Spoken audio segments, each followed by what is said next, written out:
Good evening and welcome back to the We Are Rise show. Can you all hear me?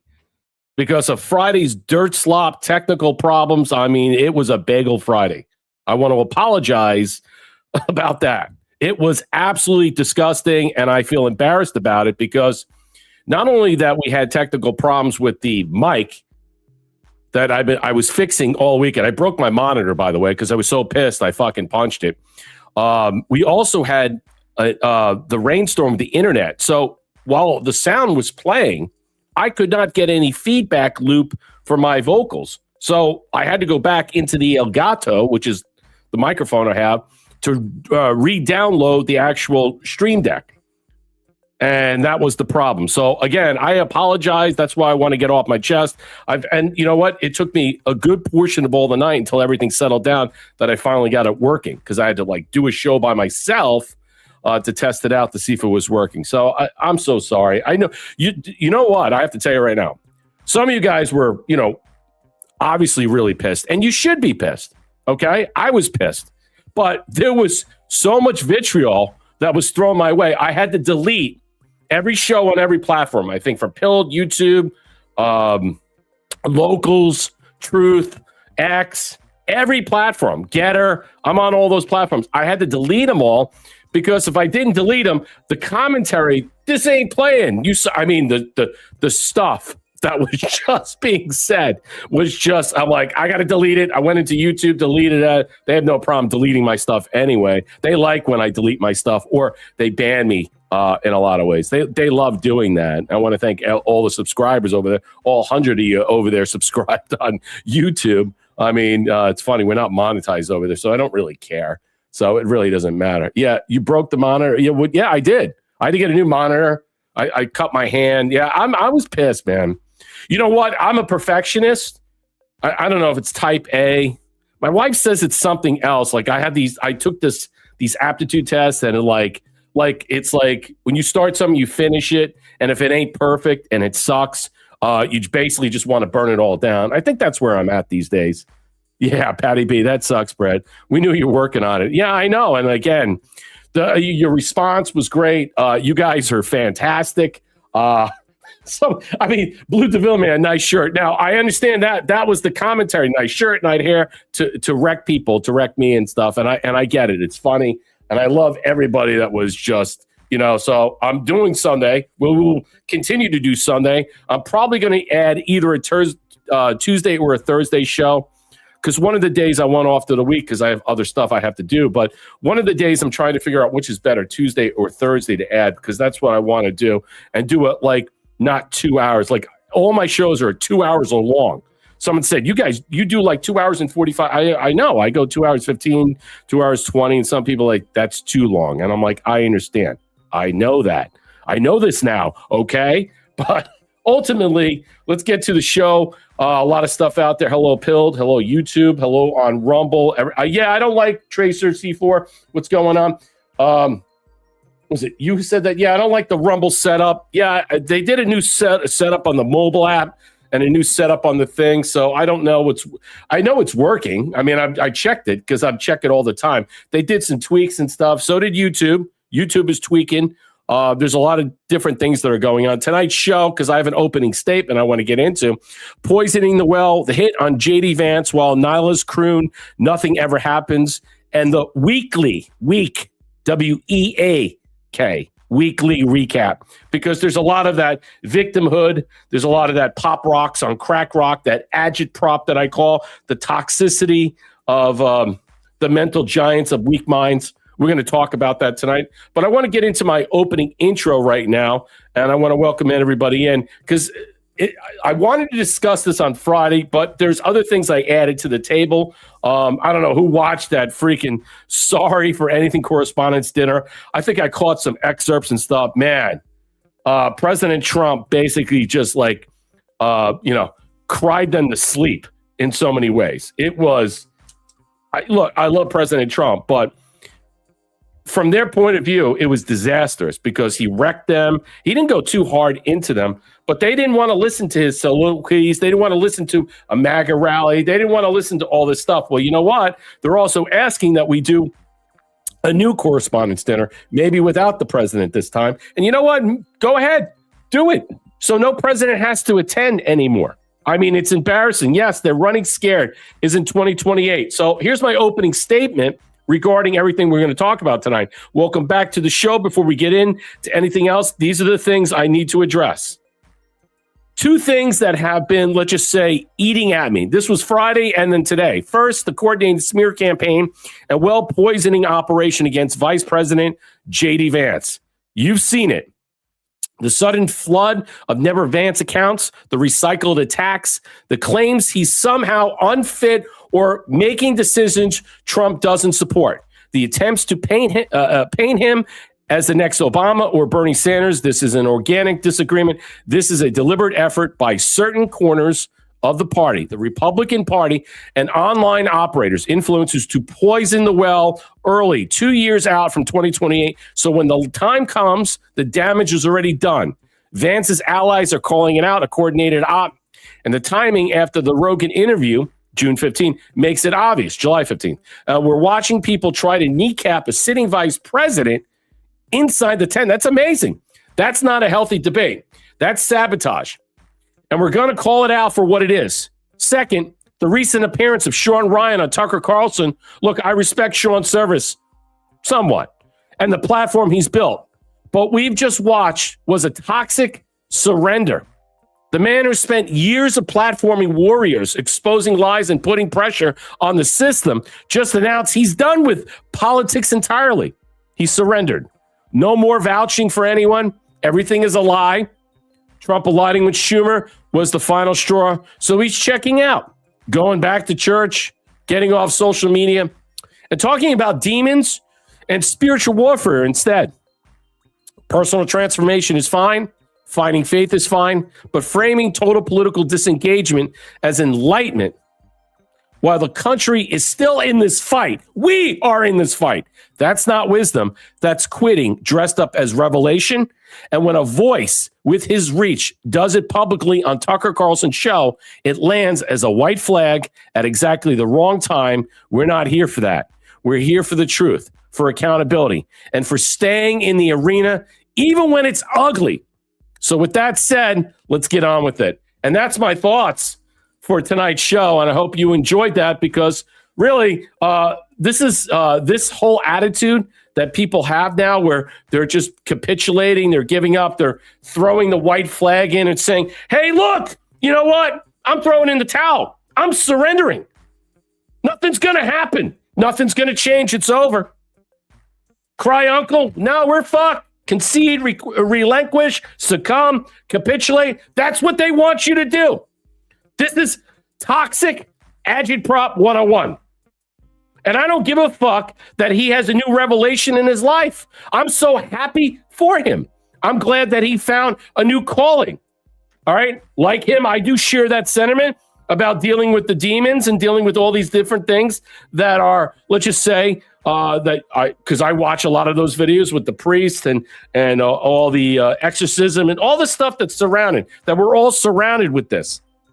I know the agitprop is there to comfort the weak-minded. And once you state believing the entire system is rigged and irredeemable, you're hooked and crooked. It's like you took a bag of Pop Rocks, okay, and mixed it in with your Diet Coke and said, you know what? That's my new caffeine fix. Yeah. Circle of Death plaguing me again, Alphabet Omega pill. I think it's plaguing them. And then you get stuck. That's the true definition of perception, or in this case, deception management. And that's my point. That's why it's so odious. That's why I'm repulsed. Because I don't give in. I don't surrender. I'm never going to surrender. Why would I want to surrender?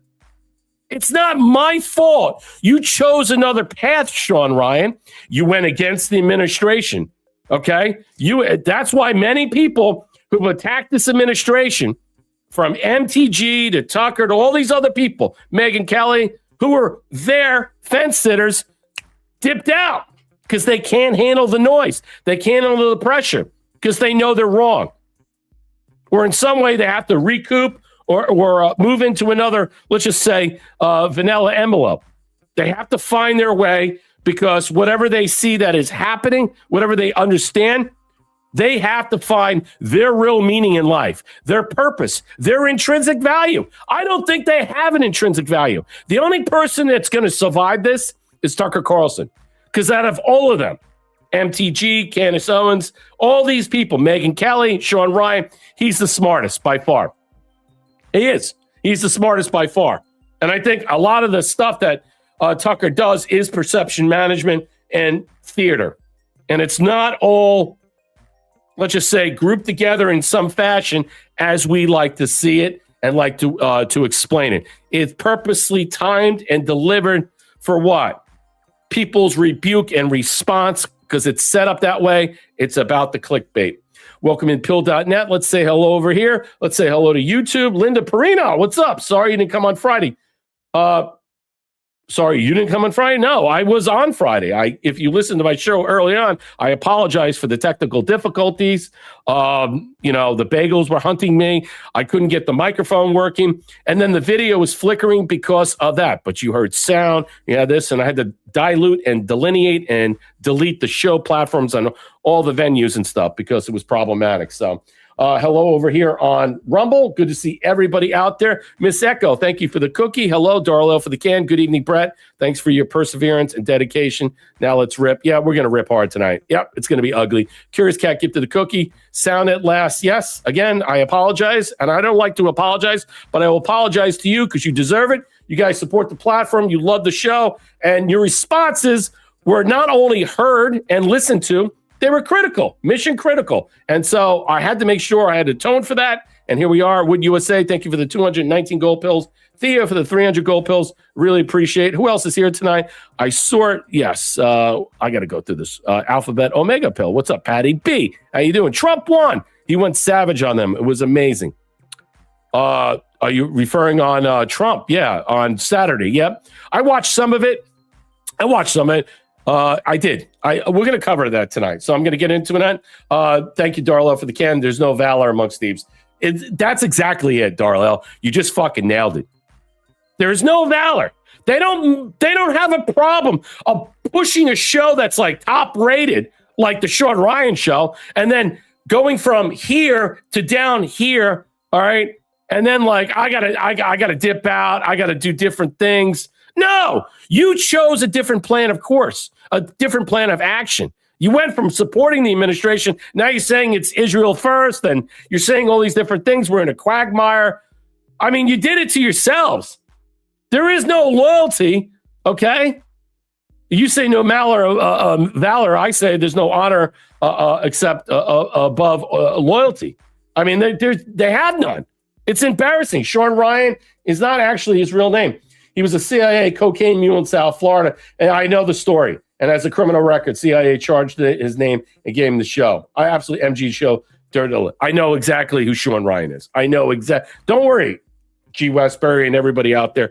I know exactly. I am only just utilizing him as a perfunctory, let's just say, thespian, utilizing his agitprop and his theatrical presence on the Tucker Carlson show to what? To be more demure and calm and stuff. He is a fucking paid shill. You and I know it, okay? He's a paid shill, all right? This is part of the deception management campaign. But I wanted to get this out there. All right, let's get into the news of the day, and then we'll cover the rest of the stuff that was been going on. I think there's a lot of stuff that was happening. So let's touch on what's happening in Germany.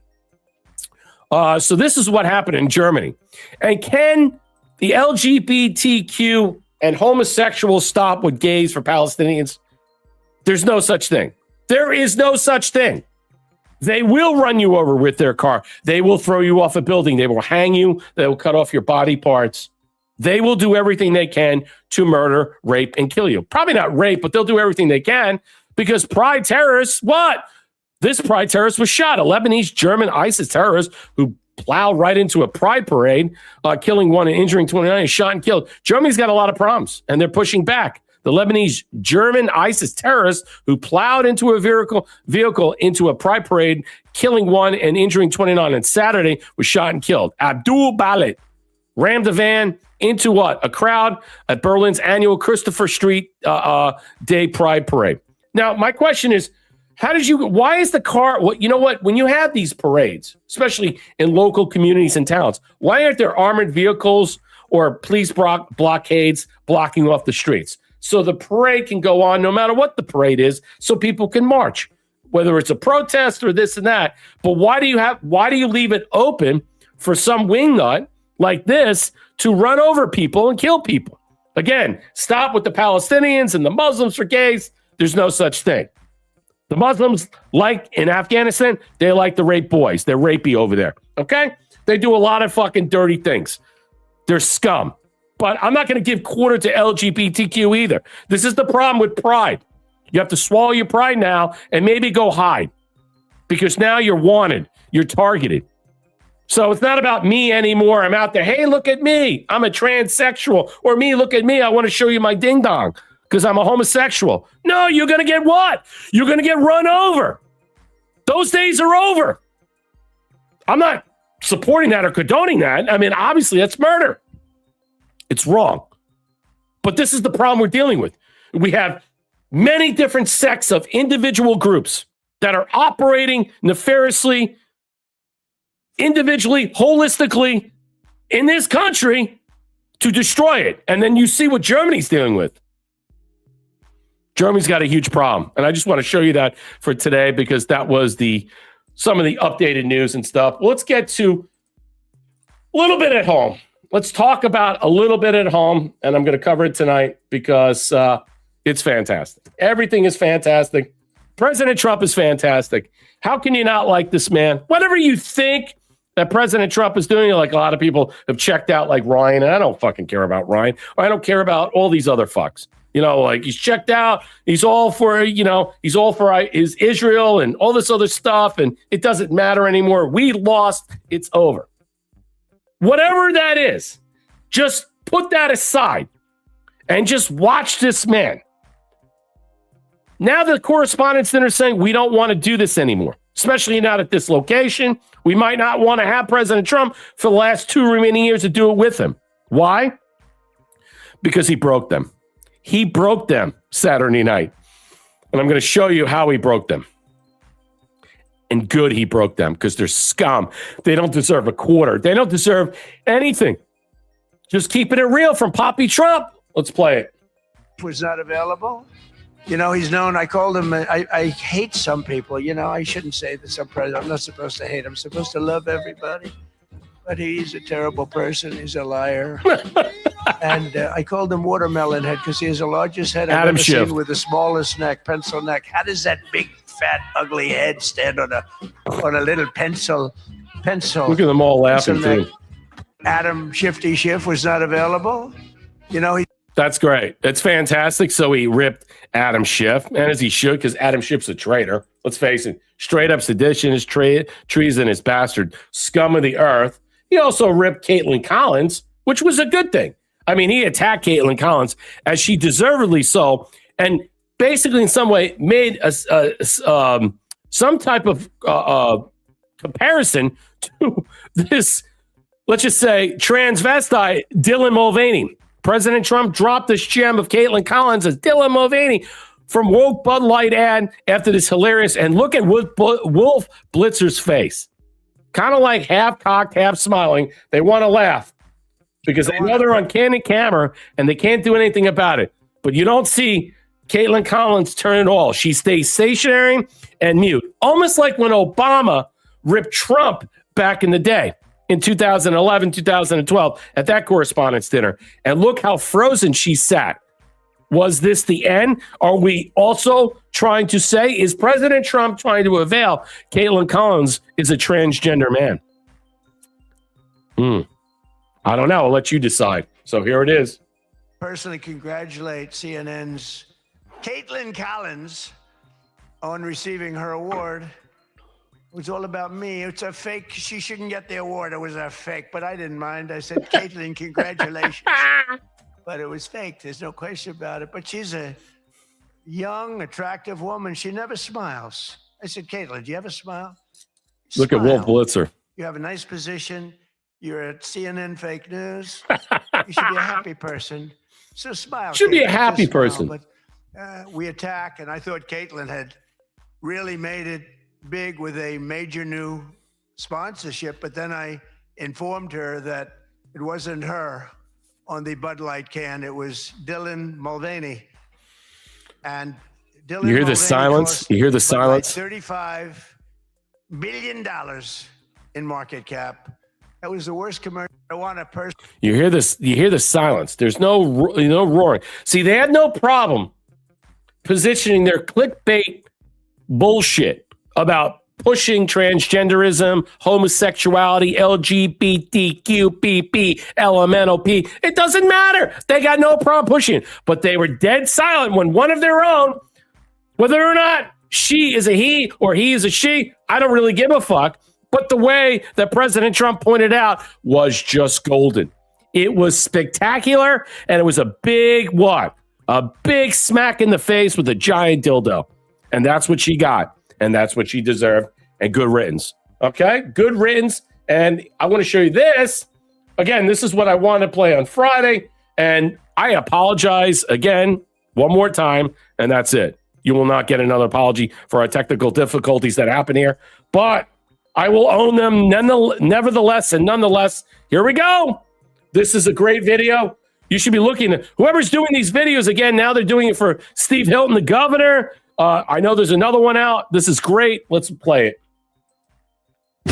As long as the machine rules California, nothing will ever change. The homelessness problem continues to worsen in California. Gas prices in the state have reached I saw this. This is what I was going to play on Friday. I have a lot of stuff from Friday. Things have just gotten so expensive. I don't know if we can continue living here. We just want someone, anyone, to hear us. Okay, we've got to figure out this governor thing.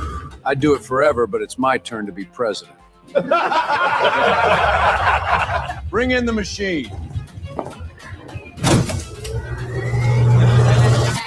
The Democratic nominee is Javier Becerra. The Biden guy who lost all those kids? Can't be right. Run it again. Becerra. Becerra, welcome. The machine picked you. The machine? Thing we created to make sure nothing ever changes. As long as you submit to the machine, you don't have to do anything. Nothing? I can do that.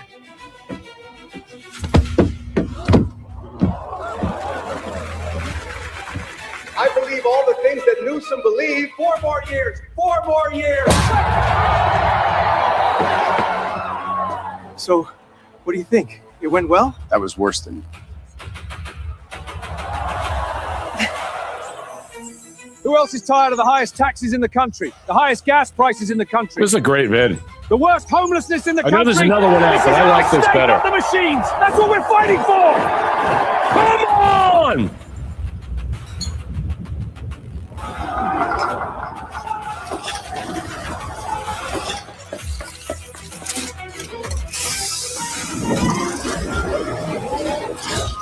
Your taxes are going up. Do not resist.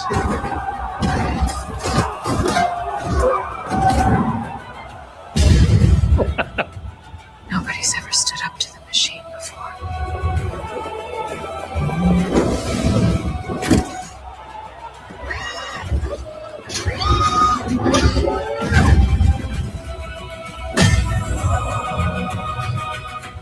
It's time to take California back. Can we get Swalwell back? Run it again. Wow, that's pretty impressive. And I like some of the videos that they're putting out. A little along the lines of what Spencer Pratt was doing. Maybe they're working in concert, in cahoots, whatever. Daryl Clarence moment in cahoots. I mean, what difference does it make? I mean, I think it's fantastic in some way that these videos, I don't know what his chances are to winning, but basically what that video is trying to presuppose and, touch on is basically how suspicious and how corrupt and how derelict the whole operation is about the voting in California. And can it be trusted? Can it be overcome? Can it be defeated? I think that's something we should really think about and ponder on. Can we get another California Republican governor? I mean, the last one was what? Schwarzenegger. How well that worked out? And look how that went. So we'll find out. Great, another Fox asshole. Maybe so, but is he going to be a better, let's just say, person to help govern California back to its original state and charter? Is that what we're just saying? He's a Fox News correspondent and stuff? Of course you can understand he's part of that group. But what's the alternative? You want Becerra? You know it's only going to get worse after that. Try something new. Put a little sprinkle dust on it, for some fairy dust. Something has to give. Couple of more stuff. Now, this is the stuff I wanted to play on Friday. So I'm just covering a lot of stuff that happened on Friday this weekend that I didn't get to cover because some of the best stuff that happened was between Thursday and Friday, and I wanted to cover it. But Poppy Trump, Donald Trump put this up there. This was fantastic with Elon Musk discussing this with the Economist reporter. The Economist magazine goes back to 1856. It's a total dirt slop rag. Okay, it's run by the Rothschilds. All right, and Elon Musk basically just fucking destroyed him. Pointed out, 250 million people follow me. Is that I think a lot more people actually like me than don't, and I think a lot more people hate you and the media more than you realize. And that's what Trump was pointing out on Saturday. He was basically, you know what? He actually held back. Apparently, I was reading stuff that there were things that he was going to say that were going to be borderline attacking not just who they are per se, but calling them out as criminals. And I think that the reason why he didn't do it, because there's a multitude of indictments on a lot of those people at the Correspondents' Dinner. And the reason why he had to refrain from hat tipping or pointing out that in some ways that he didn't want to some way tarnish that or have some type of, let's just say, hook in that. So he left a lot of that supposition out, theories, what have you, and mocking, whatever it is, he left it out. And he just basically went to it was just a MAGA rally in front of people who didn't like him. And that was it. And that's what he did. That's what he always does. And now he forced them to reconsider the possibility of doing the Correspondents' Dinner. As Elon Musk is pointing out and stuff, look, you people are only popular amongst yourselves.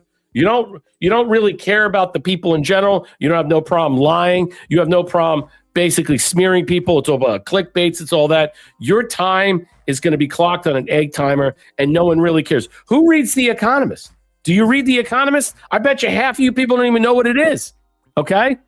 It's garbage. It's a garbage rag. Who gives a fuck? And he roasted them, just like Trump did on Saturday. Let's get a couple more things in here, and then we'll get into some other things. So here's Trusty Turnip's favorite person. If you're in here, Trusty, because I haven't seen. Oh, there you are, Trusty. What's going on?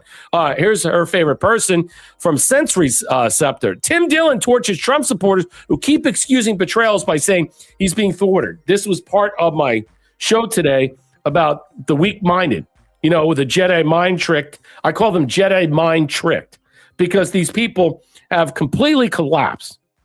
They believe in some way that whatever theories and suppositions and points of view they're putting out will basically tackle and control you in some way, to help subvert you in some way, to believe that nothing is working, nothing is happening, nothing is going in our favor. Trump is now with Israel, and we're about to see a civil war and a takeover, and there's going to be a draft and all this other stuff that is happening. It is absolutely ridiculous. We're going to lose the election. It's just crazy. It's all this like everything is a lie. Yes, everything is fake and gay. Everything is not real. But just because you start to see how the matrix is cracking and you see through it doesn't mean you fucking walk away. You don't give up. You don't surrender. You will never beg on your knees. I will. No fucking way. No way. No, you're talking to me.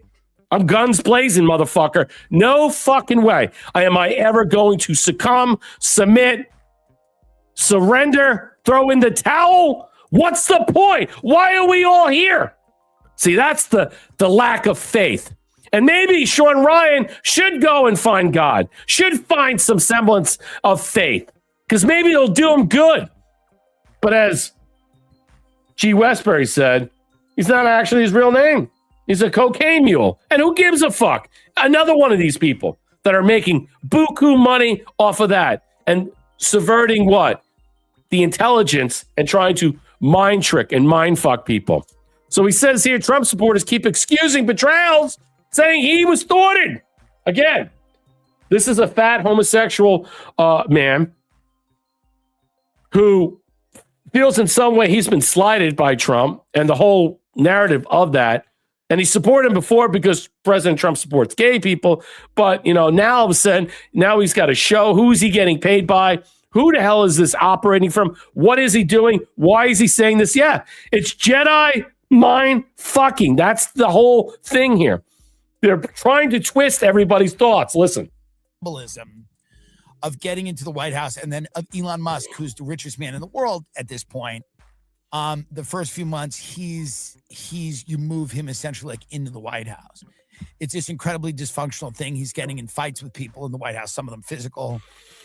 He's getting in a fight with the president. He accuses the president of being in the Epstein file. And then the president, like, I don't know. It feels weird to still be jazzed about this. Depending on however jazzed you were about, seems odd. It seems like a cope. It seems like you need to, QAnon ain't happening. It ain't happening. Nobody's getting marched off to Gitmo. It's time to wake up. It's time to turn the computer off and go for a walk. I'm sorry. I know it's upsetting to you. Sorry, but it's just, there's a reality here that people need to accept. I mean, in my belief, my estimation. Now, they don't have to, and I can't compel them to. It's a great thing about America. You're allowed to believe whatever you want to believe. You're allowed to sit there and say, no, Trump has the best of intentions. He just keeps getting thwarted. That's the way they believe. He just keeps getting thwarted.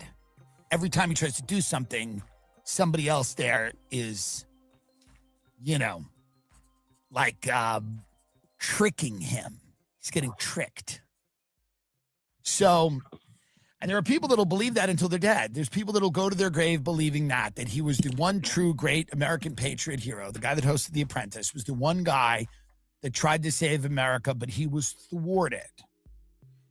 You know, and that's okay. They're allowed to do that. If it makes you feel better, something's got to make you feel better. It's either going to be the Red Robin burger skyscraper that they bring out to your table, or it's going to be the idea that Donald Trump was the last great hope of America, but he was thwarted.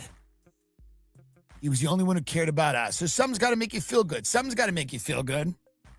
And that is, I think, Timothy Nortoni. That's a new name.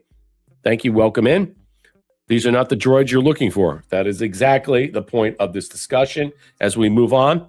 Again, the Nothing Ever Happens crowd, the weekly recap, the weak-minded, that's exactly it. Let's continue on. Here's another thing. This comes from Lionel Media. You all know who that guy is, right? And how he is kind of flipped, okay? I don't know what happened to him, but all in the first term, he was all in on Trump. Now all it's about Candace Owens. Candace for president. Candace, he's obsessed with Candace Owens. He's obsessed with everything regarding Candace Owens. It's almost grotesque. It's almost borderline stalking. It's almost borderline sociopathic, I would say. I mean, he exalts her like if Jesus Christ was a woman. I don't know why so many people are like running to this thing. But here he puts this out, and I thought this was interesting because this is part of the predicate that I'm trying to break down about running the hit on JD Vance while the Nihilists Croon, nothing ever happens. Let's continue this. Here it is. Here's another transgender person, I believe.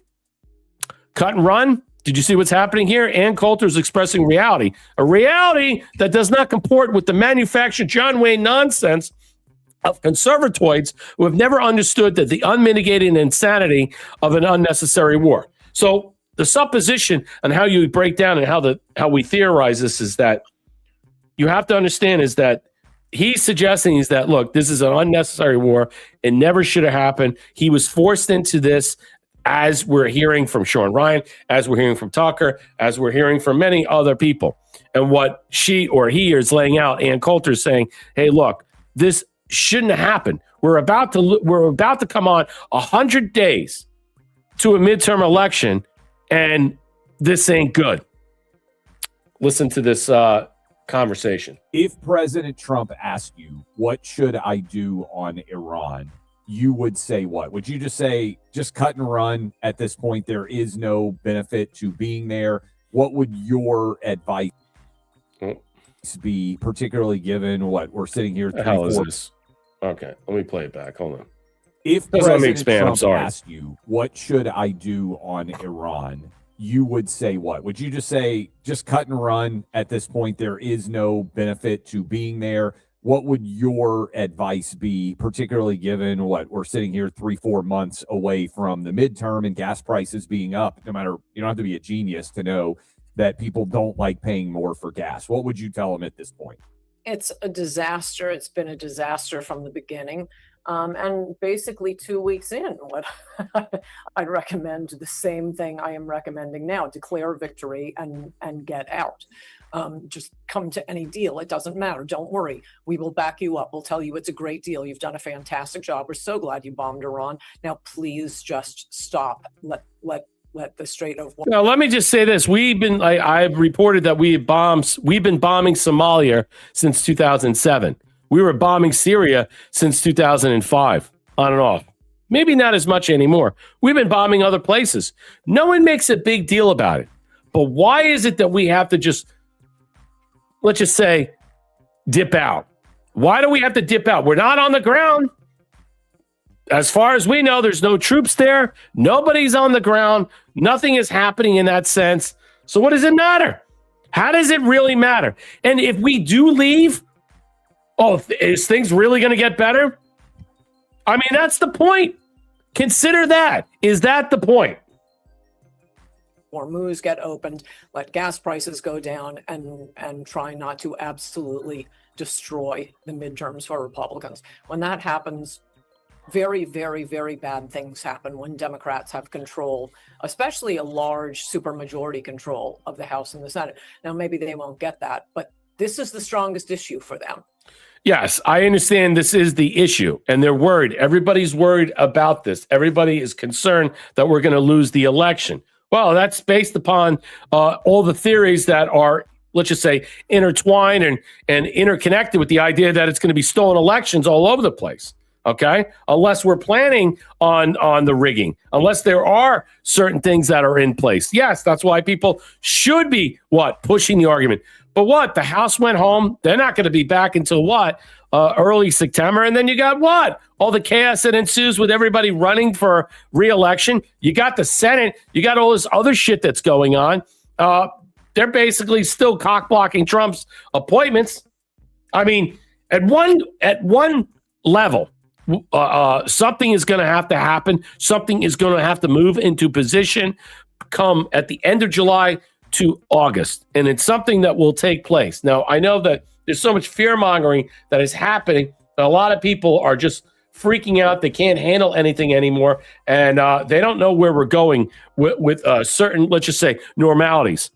I mean, because that's why you're starting to see people like Ann Coulter come out who spoke on Bill Maher back in 15 and 16 and said, who do you think is likely to be president? She said Donald J. Trump. And she was there in the first term. There's been a lot of people in the first term. But after that, there's been nobody. A lot of those people dipped out. A lot of people think that Trump shouldn't have won 2024. How did it happen? And a lot of those people weren't towing the line. All right. They thought even though Kamala was god awful, they're like, there's no way. The machine is too big. And it happened. Again, we still haven't gotten to the 2020 grift. I don't think we're going to relitigate it. And unfortunately, we're going to have to move on from this in some way. So here it is. Vigilant Fox puts this out. Another commentary. Again, I wanted to cover on Friday, but we'll move on in some way to discuss this. So Elon Musk, again, with The Economist, has some commentaries here. This comes from Vigilant Fox. I'll play a little bit of this so we can move on quickly. You support not just the populist right, but the far right. In fact, very fringe parties in some countries. No, I support the normal people. Okay. What do you call the far right? Falsely. You think is the normal person. Okay. Yes. Literally, you could go back 10 or 15 years, and these policies were completely normal. What I think is that's quite funny is to like take a speech from Obama and Hillary, and then go to someone and say, who's sort of on the sort of what I call the lunatic left, and say, what do you think of the speech by Trump? I'm like, oh wow, he's the worst person ever. Actually, that was a speech by Obama, or actually, that was a speech by Hillary. I agree. No, I agree that the center of gravity in this country has shifted. Certainly, the Democratic Party shifted to the left, but that's not what I'm talking about. I'm talking about people like Rupert Lowe. I'm talking right, about please. people. It's actually just normal people. You support not just the populist right. He just said it. It's just normal people. People waking up to the sheer lunacy that's going on. The everyday mom and pop, brother and sister, son and daughter, grandma and grandpa, waking up to the realization that the people that are imposing or suggesting or let's just say, navigating some of these crazy lunatic ideologies, it's never going to work. It's never going to work. The Negroes of Tampa will rule. I don't know what that means. Blue Devillion, man. I don't find that funny, but okay. Moving on. I got one more thing. Again, this is what I wanted to cover on Friday, but we had technical difficulties, and I'll get to your commentary. Again, Elon Musk calling out the lunacy of explaining all these ballyhoos of the objective meanings of what purpose and intrinsic value are, because the normal everyday Joe Schmo, okay, the NPCs and normies are waking up to the idea. This is not fringe. This is reality. We don't want to chop off our children's sexual body parts. We don't want to invert them. We don't want to convert them. There are so many other things that are on the table that are much more important. I mean, I would say right now, a lot of people don't even care about the Iran war because there's no land incursion. As soon as that happens, people will care. Trust me, they will. They will, and that will be somewhat of that. So if anything is going on, it's going to be behind the scenes, and it won't be a land incursion like Iraq. Let's just give it some time. And yes, do I think this is going to go on a little bit longer? Yes, I do. Do I like it? Well, it depends on how and what we get out from it. We don't know what we're getting out of it, but if President Trump is trying to redirect policy from the Bank of London, all the banksters in general, all the people. I mean, what did Iran make the last 2 months? Like $18 billion selling oil. So if we're just bombing them into submission and only a fraction of that is getting through while they're still able to sell their oil and do what they need to do, we're not really landing a blow. Okay, so what's the next logical conclusion? That's what people are worried about. I don't know. Take Carg Island. I think that's it. I think it's going to happen. And yes, there'll be boots on the ground for that. It's not invading Tehran. No one wants to do that anyway. But if we take Carg Island, it's going to be supplementary. It's going to be 2,500 tops, troops, special ops, JSOC, whatever. What do you fucking care? Okay? Take it, take the oil, take all of it. That's the bottom line. Control that area. You cut off the lifeblood. I'm fine with that. No one's saying we're not putting 100,000, 200,000, 500,000 like we did in the first Iraq war. Remember that? We had 500,000 troops in the first Iraq war. Remember all that? Yeah. You didn't say anything about that. No problem back then. But things are different now. So Elon Musk zeroes in on it. He said, zero died because of Doge, 0.0. Listen to this commentary. I guess pushing back against the Rothschild economist. This is a scumbag reporter for The Economist, a Rothschild bankster, okay? Bank of London stooge defending this stuff. Listen to this nonsense. That's why I'm playing, because it's ugly. It's ugly, ugly, ugly. I said I don't want to play. Because that's what I would take issue with. Zero. I think when funding is stopped for fraudulent organizations or for something, do you think they're going to say, well, please keep funding the fraud? Or do you think they're going to come up with a sad story that sounds sympathetic in order to get the funding restored? Obviously, it will be the latter, and that's exactly what they did. in fact, certainly cause unnecessary suffering. I mean, No. No? No. Yeah. Okay. I'll play it a little bit. I want you to see it. He's basically saying, what did Doge do other than account for all the fraud that was going out that would cause maximum damage in the future to people that are paying into the system they're supposed to get back, like Social Security and other things, Medicare, Medicaid, what have you. While systematically, all that money is just being fleeced, and it's okay. Like in some way, they were comfortable with it being fleeced. It's like, oh, well, the current people, you said and all this stuff, people are going to die. Yeah, good. You were stealing money for something that should have never been paid. And now that there's no money coming in, and it took, decades to stop this, then you realize that people are not going to survive. Yeah, because all we did was prop up countries, illegitimate governments. We pushed all this nonsense out there to create narratives that should have never existed in the first place. And now we're stuck defeating it and crushing it and calling it out, while many other people, the subversives, are showing you how rotten the game is rigged. Senior Polo, thank you for the cookie. How do we bomb the shit out of Iran, destroying everything, but leave the Strait alone in the beginning? That's the point. Again, there's just not... I think the problem with the administration right now is that they're in a very, let's just say, difficult position about, in some way, because they don't want to show their hand. It's like poker. And they don't want to tell people too much about this or that. And so they're playing the cards they're dealt with. They're also seeing, the actual cards itself. They're actually reading the cards before the flop comes, and they don't want to tip their hand. And so they don't want to put this out to the fake media. They don't want to alert what they're doing. And so they're keeping everything close to their chest. And that's how they're playing this game. All right. And yes, are we expending our munitions? It's possible. I'm hearing from CNN and all these other rags that are suggesting that we are shooting our wad left and right, and we're running out of that because we gave a lot to Ukraine, or we've been selling a lot to the to NATO allies that actually, or whatever they're doing, selling to Ukraine or what have you.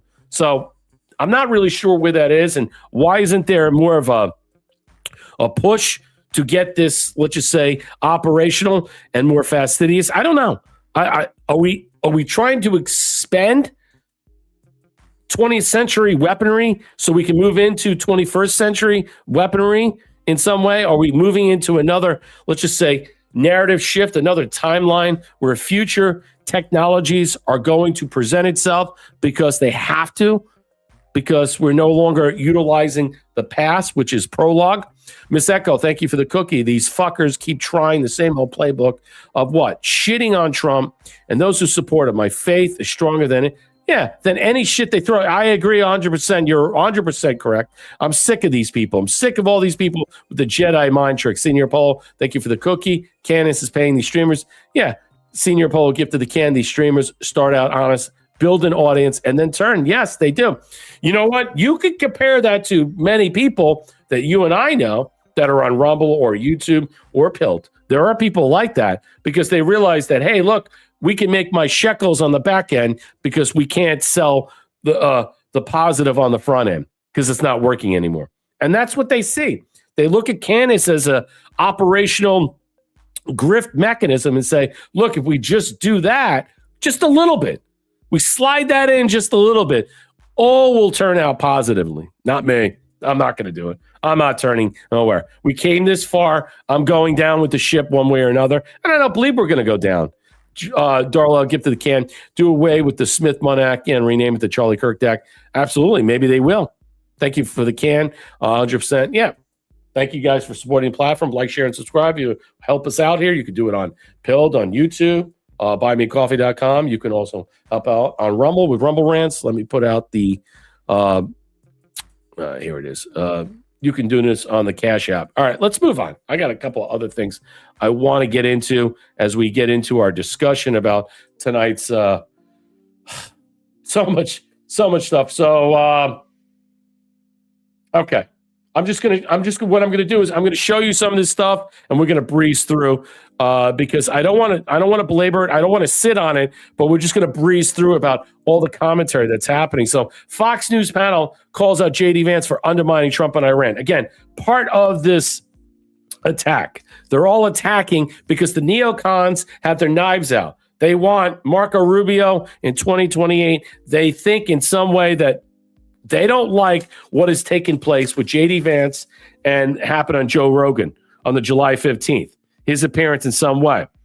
There's a described himself as a reasonable moderate on Israel and some Israeli government running influence efforts, including paid campaigns. I agree with that. To oppose the deal and prolong conflict, accuse critics of dishonest attacks, prioritizing America first, and responding to certain presence with language along the lines of "go to hell." So there's a consternation of attacks that are out there because J.D. Vance looked a little bit what? He looked a little bit, not demure, but he was calm in his actions in some way. He wasn't undercutting Trump in some way. He's looking for an off-ramp here, and he was describing this to Joe Rogan, but a lot of people took this as not backing Trump. The online detractors attacked and adopted the Never Vance slogan and flooded social media claims he's unfit. He's freelancing policy mechanisms independent of Trump. That's what they were pushing. Have you ever seen a campaign? I mean, let's go back to the first Trump administration. No one liked Mike Pence. I mean, no one. But I never saw a campaign like that against him because all the war hawks, the neocons, they all liked him in some way, while simultaneously he was backstabbing Donald Trump. U.S. forces held off on striking Iran last night after 13 consecutive days of attacks. But U.S. forces still continue to enforce the blockade on Iran, firing on a merchant vessel yesterday trying to dock at Iranian ports. This comes as President Trump considers a massive attack on Iran. But Vice President J.D. Vance warns that a full-scale war with the regime could spark a refugee crisis. So if you look at the end result of our Libya policy after Gaddafi was killed, Libya basically turned into a failed state. You had a refugee crisis. You had a lot of violence, a lot of terrorism come from that. How is it in the United States' interest to have 94 million desperate people flooding into Europe, flooding into the United States, to have, sort of the terrorist infrastructure that can get established when you fan terrorists all over the world? We've run this experiment before. Mark, I want to start off by saying I don't disagree with the vice president there, but I am a little perplexed at why he did that podcast and why he's seemingly, in some ways, undermining the president's 100% agree goals with you. here. And I hate saying that because I actually don't disagree with his premise there. I just find it odd that he did it. Do you share the same concerns? Do you see the merit of his argument, even if we both agree it was perplexing? He made it on a podcast. But do you see what he's saying about... I don't see the merit of the argument that I agree with your premise. I don't think he seems to be going off base a lot and contradicting the president a lot in public lately, and it's not helpful. I don't agree with the premise because the idea that, if we destabilize the regime, there could be terrorism. Iran has been carrying out terrorism against spreading terror. Until 9/11, they'd killed more Americans than any terrorist regime in the world. And in terms of the broader war, President Trump said, "What's wrong with regime change?" President Trump is the one who said to the Iranian... He postulated that theory. And how many times over that he reinvented the notion that, we went through the first wave and the second wave or the third wave. Who the fuck is running this country? How many people, did they delineate from their gene pool of successors of Iran to next in charge? Were they pushing a button, the next clone up? I mean, honestly, Ahmadinejad is on house arrest, the former president of Iran, working in cahoots with Israel Mossad. What's going on there? What is happening there? There's also this. You also have Ben Shapiro and others, Mark Levin, that slammed the comments, called him a conspiracy-tinged ignorant and damaging the U.S.-Israeli relationship. That's calling the vice president that. And I'm going to stand with J.D. Vance over Ben Shapiro and Mark Levin. Yeah. Those are foreign agents on their own shows, acting in some way obsequiously to take down the vice president, to actually put what? Nestle in this idea that the Never Vance scenario is going to populate and could be utilized untoward him in 2028 if President Trump does decide to move forward with him as his successor, which I do believe at the moment that is happening. The idea in some way that suspicious accounts and patterns of some U.S. profiles are setting these types of advanced arguments to reflect a broader base of Republican contingent voters, okay? I don't know what Republican that is supporting President Trump, the Trump people or what. They may not like this war. They may not understand this war. But no one is sitting here and saying, hey, look, what J.D. Vance said, which may seem uncomfortable to some, but he's citing factual information. He's basically saying we're looking for an off-ramp, but they chose not to. So the knives that are out for him and framing this in some way and the barrage of attacks and the intensity, okay, is going on right now. And I find this problematic. We got the midterms coming up. We have many other things. And they feel like in some way, this is one way we can cripple President Trump's presidency by going after what? The vice president, and by undercutting him and causing some level of sabotage. And so what they're doing is misdirecting. They're not going after Trump anymore because they're comfortable with what Trump is doing. So they're leaving Trump alone and saying, yeah, bomb Iran to death. They're cool with that. So they're redirecting their energy, attacking the vice president who told Joe Rogan a lot of good, let's just say, commentary that they didn't like because he sounded like something that a moderate would be talking like. And now that the people like the fat gay Tim Dillon and all these other people, they're like, Trump is with Israel now. It's over. The whole thing is a rigged game. We're screwed. Everything, it's over. I'll show you one more story here, and I got a couple more, and then I got to move on. I got to stop talking. I got to continue on. Like, share, and subscribe. Drop us a gold pill. Help out the show. Here we go. Raw story. MAGA darling faces unprecedented GOP attack. Knives are out. Early aggressive online revolt within the Republican Party is targeting President Donald Trump, heir apparent. Yes, they know that Trump's time is up in 2 years, so they're moving towards 2028 to sabotage it 100%. They realize in some way they got President Trump cornered. They think they do in some way. They think they got him cornered with Epstein, with Israel, with this war, and they figure that's it. It's over. So why don't we just target J.D. Vance and get him so what? So misreported that we undercut his future campaign and we get somebody in there that's going to be what? A rhino neocon cuck to aggressively deal with future endeavors, especially if those endeavors happen to be what? Working with Israel on military, let's just say, future ambitions. So Vice President Vance, currently weighing his 2020 ambitions, is confronting the usually early aggressive and highly online revolt from within his own party. It is eerily odd in some way. You have to understand, Pence didn't go through this because Pence was bought and sold. We all know who Mike Pence was. And so they left him alone. And they utilized him in some way to help sacrifice and destroy the second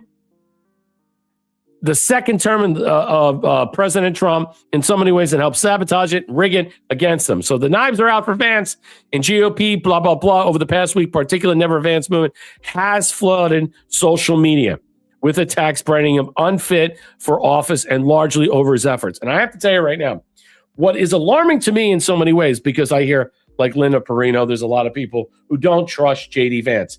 If that is true in a lot of different quarters, let's just put that up. So Linda Perino says, don't trust J.D. Vance. Okay, it's fine. Let's just use that in some way. If that is totally true, then why is the hyperbolic response attacking the vice president regarding his statements on July 15th to Joe Rogan about Israel, about Iran, about many other different things, okay, that he did his book tour and all these other things? Why are they going after him? What is it about Vance that they don't like? And look at the usual suspects. Look at the people that do like Vance in some way. Tucker Carlson likes Vance. All right. So you're saying that's problematic. He's not attacking him. All right. There are certain people that look at Vance is like, yeah, he's relatable. He's good. He's smart. He's easily to go on there to have conversations. Certain people are saying the opposite. So what is the problem? What are we reaching here? Why are people overlooking this? To call him Obama light. Darla, give to the can. Okay, just riddle me this. Obama sent pallets of cash to these regions. They resorted to sending money to the enemy through the border to rip us off because Trump won. What the fuck are they doing over there? Something bad is going on. Maybe Trump wants what they have been working on. Just a thought. We don't know what's happening over there. See, that's the point. I think that the problem that this administration had, as Vance was talking about on Joe Rogan, was the same communicational, let's just say, stature that they put on regarding Epstein with Pam Bondi and this all the stuff. They didn't do a good job then about that. All right, and are they doing a piss poor job about Iran? Or the Iran situation is far worse than we can possibly understand. And we're not really, let's just say, at this moment, ready to accept and deal with the situation because we understand that Iran in itself, just like Israel, is a proxy state, a vassal that exists for what? The bankers and the banksters of the Bank of London and many other conglomerate groups of the cabal and many other suggestions in that area. And to express that, to explain that, to detail that, to position what Iran really truly represents, elements of the EU, elements of a deep dark that we're just not going to process at the moment. And maybe that's what's being held back. I don't know. I got to move on. Let me put this up. This is, let's get to that. Alt news. Yeah, I got to cover this because it's part of the show. So I want to cover that a little bit. So go to hell. This is part of the stuff. Alternate, which is a left-wing rag, disgusting rag. Go to hell inside the unprecedented GOP civil war exploding over J.D. Vance. And there is a civil war right now that's happening.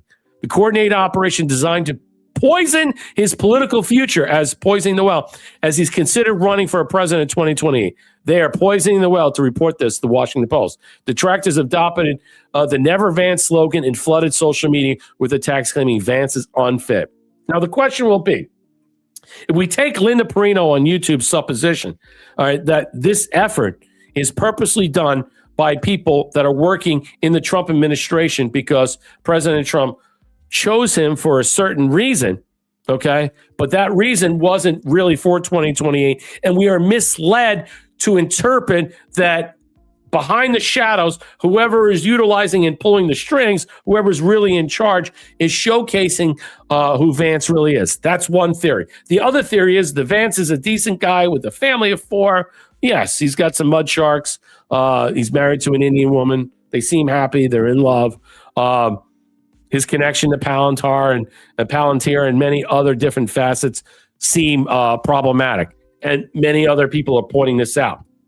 The question is, we don't really know and understand how and why this type of mechanism of Never Vance slogan is being floated out. The media attacks were claiming Vance is unfit to be vice president. His efforts to negotiate a peace deal with Iran. Critics have asserted without evidence that he's making policy decisions unsupported by President Trump. That it would seem that way, but is it that way? That's the point. And is he putting out there to proffer other suggestions to less than a neocon crowd to say, hey, look, this is how we really see this from an administration standpoint, and not how we're towing a line to what go along with the neocon representation. The intensity and timing of the hostility is unusual. Unlike previous vice presidents who faced sustained criticism only in the late terms, or in Mike Pence's case, not only after 2020, the election dispute, Vance is enduring a full-scale ideological revolt from prominent conservatives 2 years before Republicans will select their 2028 nominee. And yes, this is highly unusual. It is rare, and it's odd.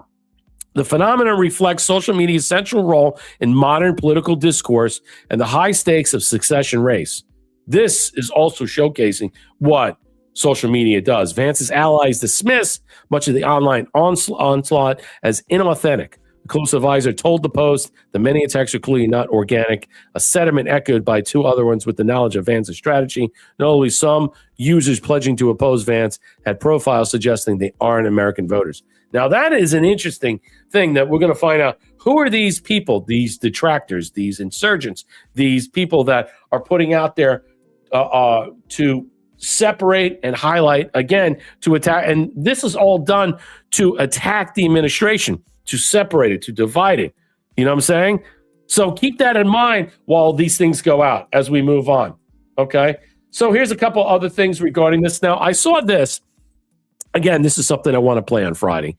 I really want to cover this because it really bothered me in a lot of ways to not cover it. And I was really upset about Friday's show. Yeah, I had to get a new monitor. Yeah. I'll take a picture of the damaged one. I'll post it. So MJ Truth put this out. This is very interesting. Take a listen. In fact, listen twice. Lauren Boebert addressed why she missed a critical vote on the NDAA, Section 219, the U.S.-Israeli defense integration into the annual defense bill. Boebert said the unnamed GOP staffers lied to her. Wow. During negotiations in the backroom deal, she claimed this led to her being absent when the vote. Let's listen to a little bit of this. So I got a whole bunch of men trying to muscle me into voting for the NDAA. Section names. Who? I don't know their freaking names. They're staffers. All right, listen to my story. If you want my story, I'm gonna give it to you. If you want my story. So all these staffers are in there trying to get me to vote for the NDAA. I want to vote for the NDAA. Section 219 is still in there. It's a big tech swap between us and Israel. We don't do that with anyone. I understand in the past, we've given them money for the Iron Dome and then they get to keep the tech and we don't get any of it back. So I understand that, but it's a big issue on the left and the right. And many of my constituents have reached out. They don't want this provision in the bill.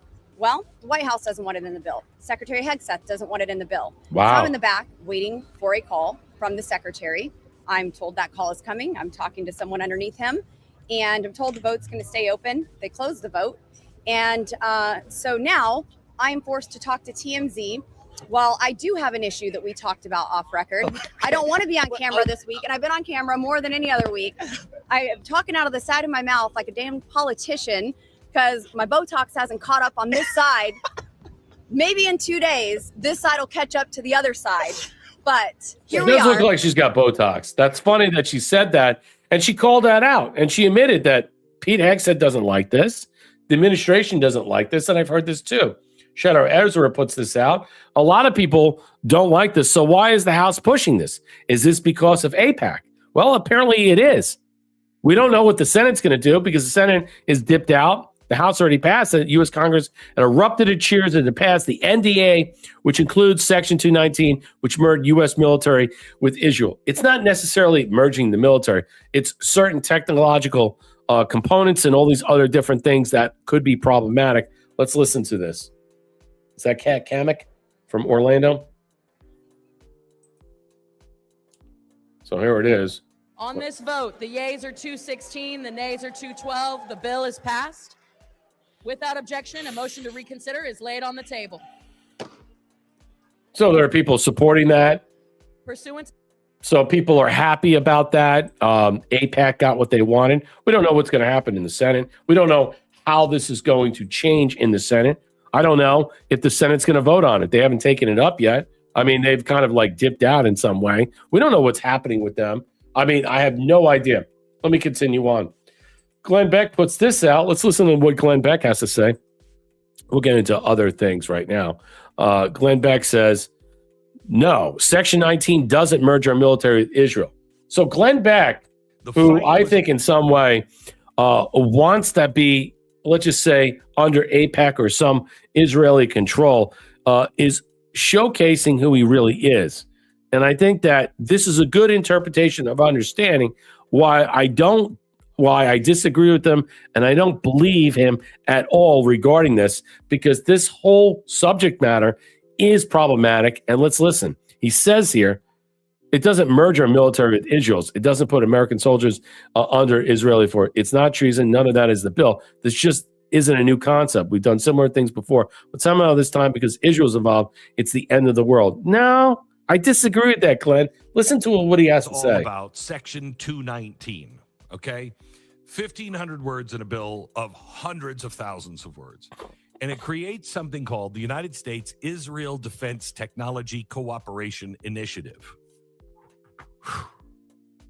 You know, one thing Washington is not good at is naming stuff. Anyway, Well, maybe it true. orders the secretary to designate one official, an executive agent inside the Pentagon, whose job is to coordinate and accelerate joint research, testing, and industrial cooperation with Israel. Counter drone, this is missile and air defense, artificial intelligence, quantum computing, directed energy, cyber, biotechnology, and to also identify Israeli origin technology that can be moved into American weapons programs and promote joint ventures, joint licensing, and American-based production with Israeli firms. Now, AOC was like, oh my gosh, the Jews! It's an existential threat to our sovereignty and our democracy. It's going to merge parts of our military with the IDF. Jews, Jews, Jews, they're drinking the blood of little Christian children. Oh. Now, Mike Lawler answered with, we do this all the time with other nations. I don't know. Maybe you should stop hating Jews so much. Now, Thomas Massey, a Republican of Kentucky, said, we shouldn't merge our military tech and supply chain with Israel's. We're not. Ro Khanna, the Democrat from California, said the same thing from the other end of the spectrum. Marjorie Taylor Greene said a roll call would produce a list of names of members who committed treason and sold out to a foreign country. Committing treason.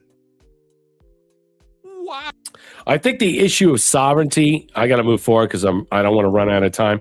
The issue of sovereignty, I think if anybody supports this in some way, you have to question. We don't do this with every other country. It's a little bit more, let's just say, nuanced. And the idea in some way that people are utilizing this in some way to run with this narrative is problematic. And I'll show you something right now, because this comes from the Palestinian Israeli Times. And this is what it says. It says, and I'm going to put this in the chat so you guys can read this and make up your own mind. 4 reasons the Netanyahu-backed plan to end U.S. military to Israel is a scam. Now, I'm not really going to cover this per se. I'll cover one topic, but I want to drop this in the chat. Thank you, Trump One, for the cookie. How you doing on this blessed Sunday? How's everybody doing on this blessed Sunday? You guys doing well? Yeah. Everybody's happy they don't have a show, and I'm glad that I'm not getting the backwash of the attacks. So I put this in there. You should read this, and you really should come to your own, let's just say, point of view about how you process this. But I'll just read this real quickly so you can get an overview of this, and I'll put this up a little bit. It says, Israel and its allies in Congress want to replace military assistance with something much worse, and here's what you need to know. It's in the chat. Go read it on your own. Currently, the U.S. gives Israel $3.3 billion a year in taxpayer funding, which is gross. It's gross. Financing ending that handout has been a principal demand of pro-Palestine movement for years. Now, even voices including the Israeli Prime Minister, Bibi Netanyahu, and Republican Senator and Israel hawk Lindsey Graham, who's now dead, are talking about winding it down. Yeah. So we want to wind down giving them $3.34 billion a year, what have you. All right. Well, yes, that's what this is. But the problem is the proposal that's being offered in place of a grant military assistance in Israel currently receives something called the U.S. Israeli Defense Technology Cooperation Initiative. That plan, currently making its way through Congress under the NDA, is being sold as business as usual. Nothing to see here, just continued cooperation between two technologically advanced militaries. In my experience over a decade in the arms transfer section of the State Department, giving access to America's most sensitive defense technologies is never business as usual. So how to think about this proposal? This summer, millions of Americans would have to head to the beach. One of the most enduring boardwalk attractions is the shell game. The mark is shown at P, which is hidden under one of the 3 shells. And if it could follow the movement fast enough to tap the right shell to win the pot, but the game is rigged. What you see is not what you actually get. I'll leave that up to your interpretations, to your own bewilderment.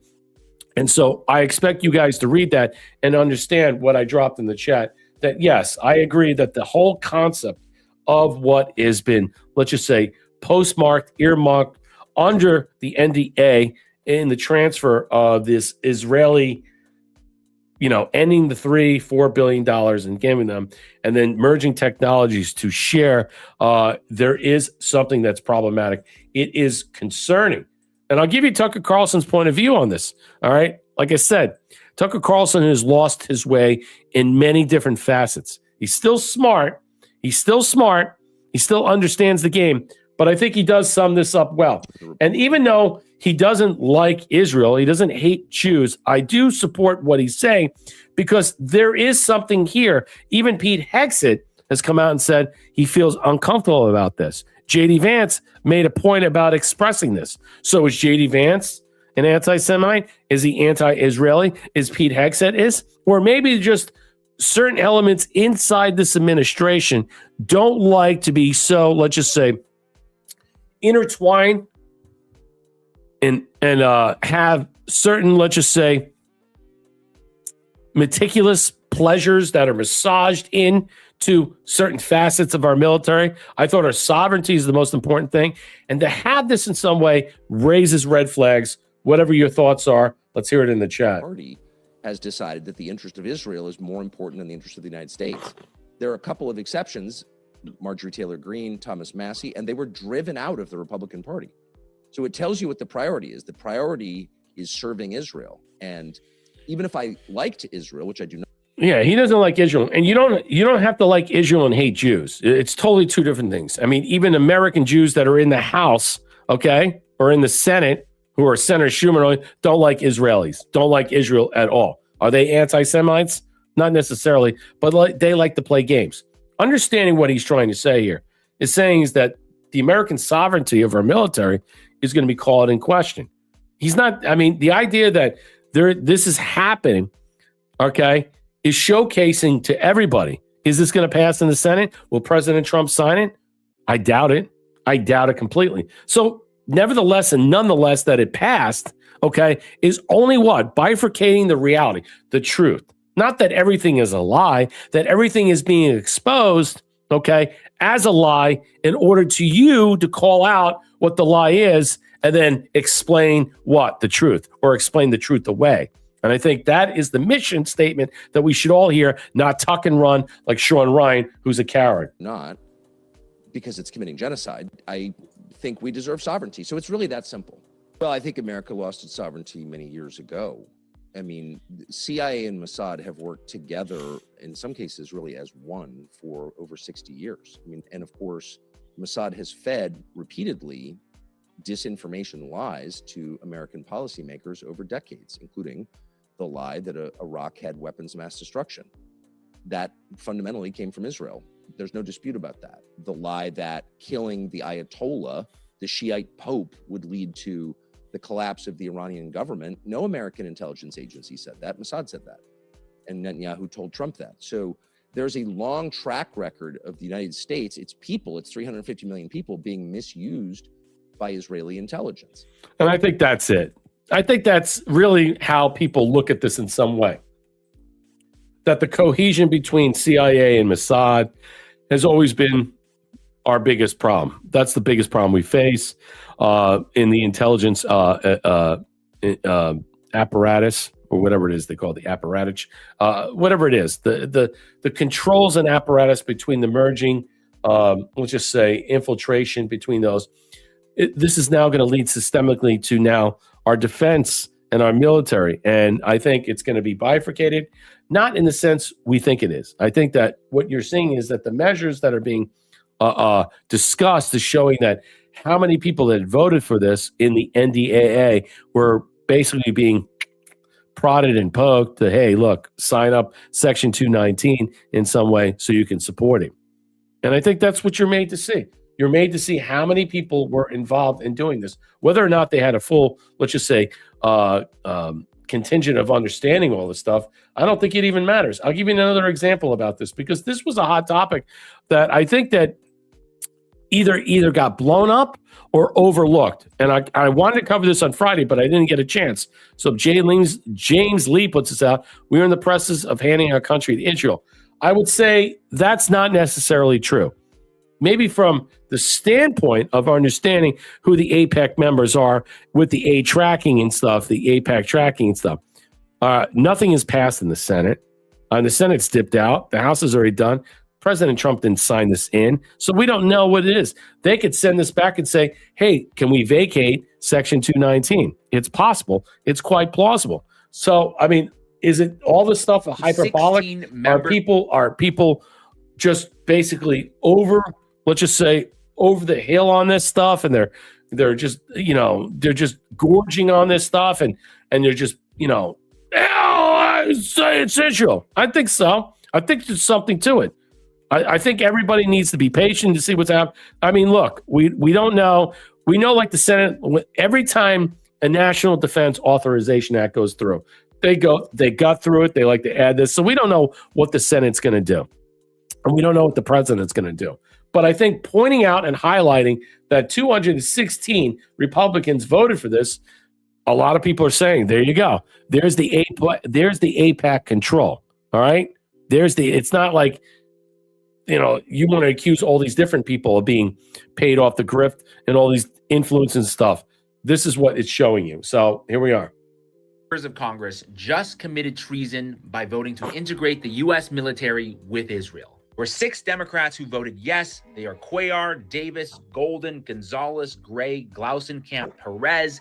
Not shocking that they are also some of the biggest recipients of pro-Israel money. And almost every Republican voted for the bill, except, of course, Thomas Massey, along with Breachin, Burchett, Crane, Hagman, Luna, and Roy. Shame on these people. They absolutely have blood on their hands, as we just had 2 more American soldiers killed this week fighting a war on behalf of Israel.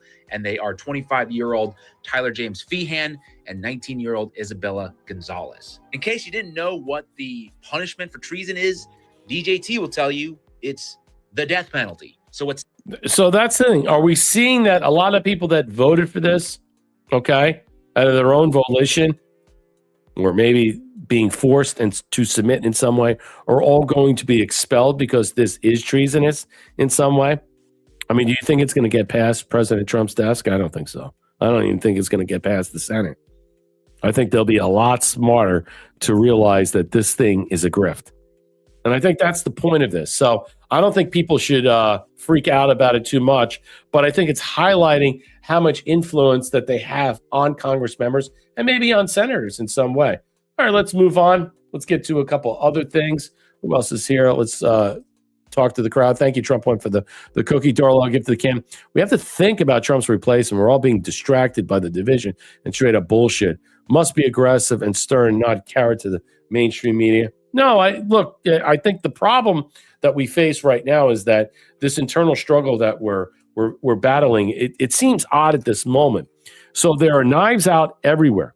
Okay. And while we're distracted with the NDA and the Section 219, you got the JD Vance, let's just never Vance. Then you got the crooners out there. Nothing's ever going to happen. These are agitprop. Let's just put it this way. These are agitprop simulations that are going on. These are pop rocks, crack rock, addiction simulations for the weak-minded. And once you start down believing that the entire system is completely rigged, which it is, and irredeemable, you cannot what? You cannot get out of it. You're hooked and crooked, and you're stuck. And the deception management or the perception management that we're all seeing, that everything is a lie, it's abhorrent, it's repugnant, that there's only one thing you need to do is surrender, give up, nothing's going to happen. The change is not where we thought it would be. Concede, relinquish, succumb, capitulate. That is the narrative that is being thrown out there as a choice, okay? And that choice to me, okay, even though it's theory and supposition, it's that what the people of these accounts are trying to do. They realize that they can't, they're doing the end around and bifurcating certain people. They think, oh, well, if I come out this way, I got to retool, I got to retune, I got to figure out my own nexus. I got to understand my scenario. What I should be is not so virulent, so malignant, so venomous. What I need to do is say, I got to go to God. I got to find my path, find my way. And what they want to do is create an equilibrium with people. They want to make sure that they have an empathetic or sympathetic plight, okay, in some way that they can quarter with other people with their own, let's just say, magnification for their destiny and whatever their destiny is. And I think it's all bullshit. While they're searching for their own intrinsic value and their own purpose and their own meaning, they're sucking you in with that. And I think it's all part of the suicide empathy. They're also bringing you on board to say, hey, look, even though my feelings are easily offended, my sensibilities, which are precious, my fragility, my refinements of certain scenarios, the liability that I have brought forth upon me, I want you to understand is that I'm sorry for, and I'm trying to change my way. That's what they're doing.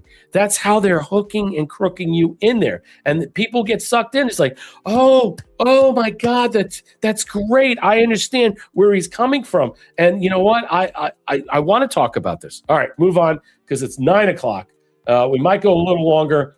I got so much more. All right, let's move on. Okay, we'll get out of this. I'll cover that another time. Secret Service, blah, blah, blah. Let's get to other things. Let's push this thing forward. How you doing out there on this great Sunday? Hope you were enjoying the show. I got more to go. Yeah, I was going to cover Secret Service, but let me get to Shiloh Hendricks. I think that's the story of the day. I wanted to cover that.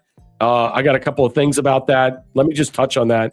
I might go about another I might go half an hour to 45 minutes, but I really got to show. It's only 8 here. I love it. Okay, yeah, I know. It's that time. It's that time. So NPR News, Rochester jury in Minnesota finds who hurled racial slurs at a black child on a playground, who was retarded, by the way. Don't give me that. It was the whole story that the child was in some way, I don't buy it, stole something from her purse and took this, I don't know, it was yogurt or something like that. They were saying that the child had some, whatever. No, it's Somalian and there's no frontal cortex. It's underdeveloped. And they're saying, well, it's autistic. No, it's not. So what we're doing right now, we're going to get into this because now the part is going to get ugly. You're going to see a side of me that you probably don't like. And I can promise you right now, whether you want to get on board with it or not, I want to be clear about this because the First Amendment rules. And if we don't have it, it's over. A woman who called a black autistic child wasn't autistic. A racial slur last year. That's the lie too. Okay? It was just an underdeveloped, retarded child. The incident, which occurred at a playground in Rochester in April of last year, was caught on video by a bystander and went viral. Shiloh Hendricks, and that was the scam. That was part of the scam. Called the 8-year-old boy the N-word, a nigger, a nagger. Yeah, whatever. He allegedly reached into her diaper bag at Roth Southern Playground at Soldier Fields Park and took an item. She then began cursing at the bystander. So a black child raised by black people of Somalis are what? Grifting, thieving, and frauding out. And so her calling them a nigger is so wrong. Hurling the N-word at him the incident prompted Rochester City Attorney Michael Spindler Crage to charge Hendricks with 2 counts of disorderly conduct, one involving her words, and what? The guilty verdict was related to her behavior towards the man. They were videoing it. They were setting this person up. Hendricks was sentenced to immediately following a verdict being read. She was ordered to pay a $1,000 fine. Let me just say this. 1A right that is protected under speech, whether you like the commentary or not, it is your right to say retard, nigger, or any word that finds their way to some fucking person that is offended. Wasn't even a kid. Nigger, nigger, nigger, come and get me. I can't wait. You want this? This is what is the precipice to civil war. You want a precipice to civil war? We understand who the Somalis are. They're not good people. Most of them, if not all of them, are fraudsters. They came in this country illegally. They backdoor snuck in. They all have to be removed, and we will go cover that. Her defense attorney, Brian Carroll, said the appeal to the decision, yes, it is pathetic. The ruling is, I think it's sad and shocking.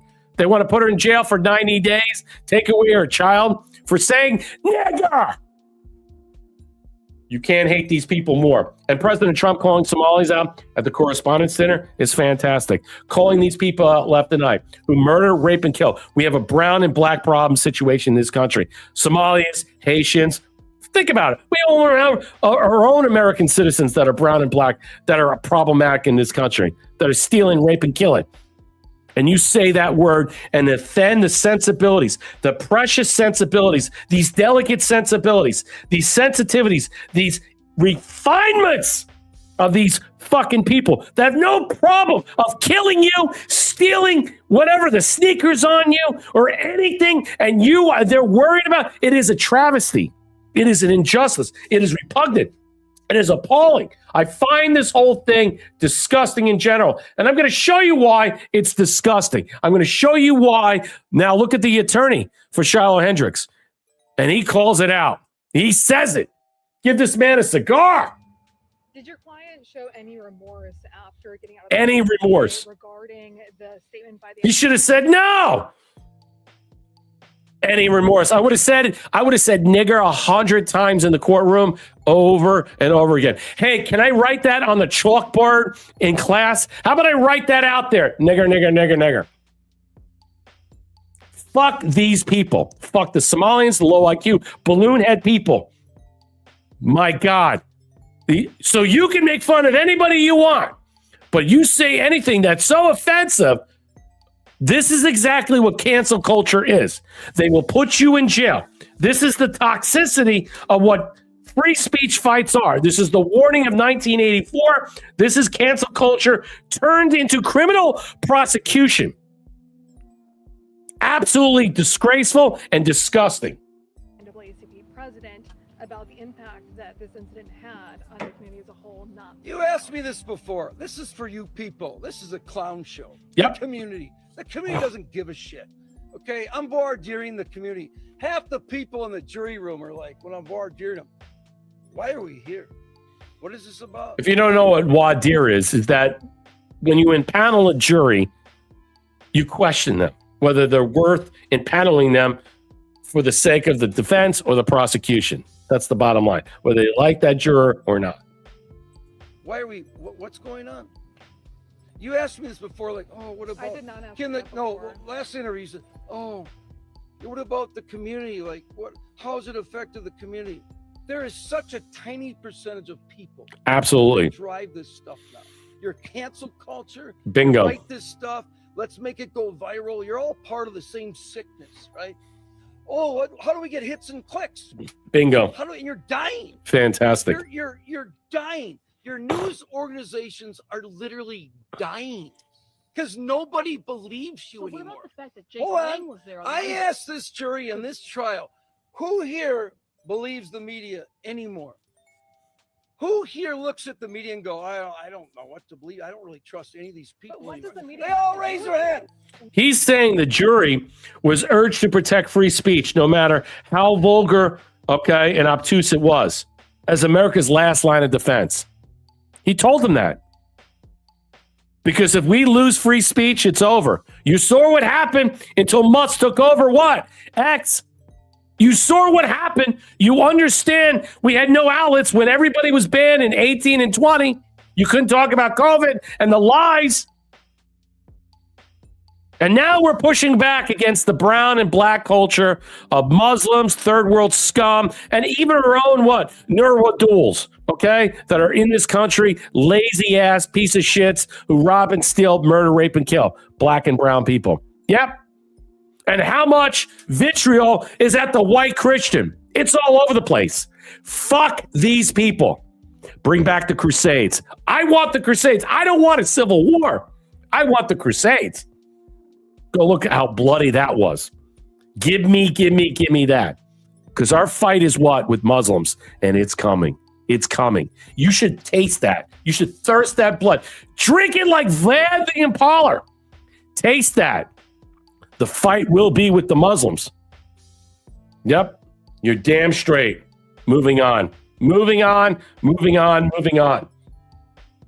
Yes, if it ain't white, it ain't right. You know it, and I know it. All right, let me see if I can get to this. All right, hold on. Here we go. This was a good one. I think most people know who he is.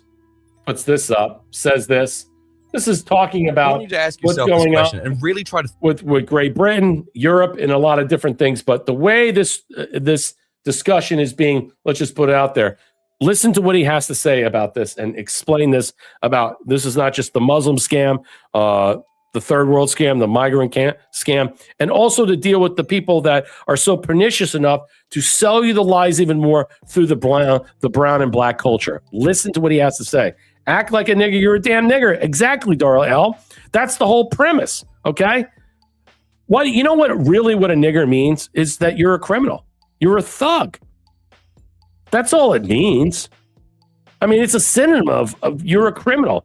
It's not a slight to attack you. I mean, should I just call you a criminal thug? Is that any less than calling you a nigger? Or is it just so bad that you can't process that language in some way? How about retard? I mean, that kid wasn't autistic. He was a retard. Low IQ, no frontal cortex, Somalian balloon head. And it wasn't even about that. They were fucking trying to rob her.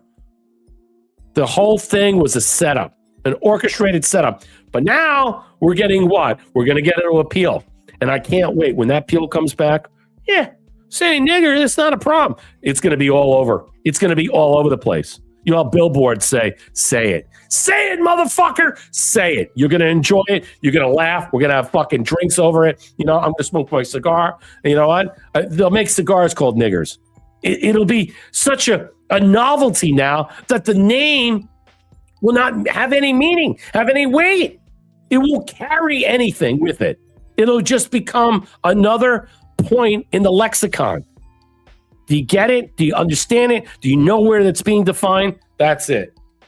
think as to what the answer you would get. What would it take for us to truly absolve ourselves of this crime of being white? What do you think it would take? Look what it's taken so far. What do you think it would take? If they're constantly hopping on about white people being inherently bad and sins of our fathers and blood on our hands, what do you think it would take? If we could get them together and if they could answer as a collective, if we could ask that brown collective, what would it take for you to drop this shit and never talk about it again? What can white people do to truly say, sorry, and you never bring this up again? You drop the resentment, you never bring this up again, and you move the fuck on. What would it take?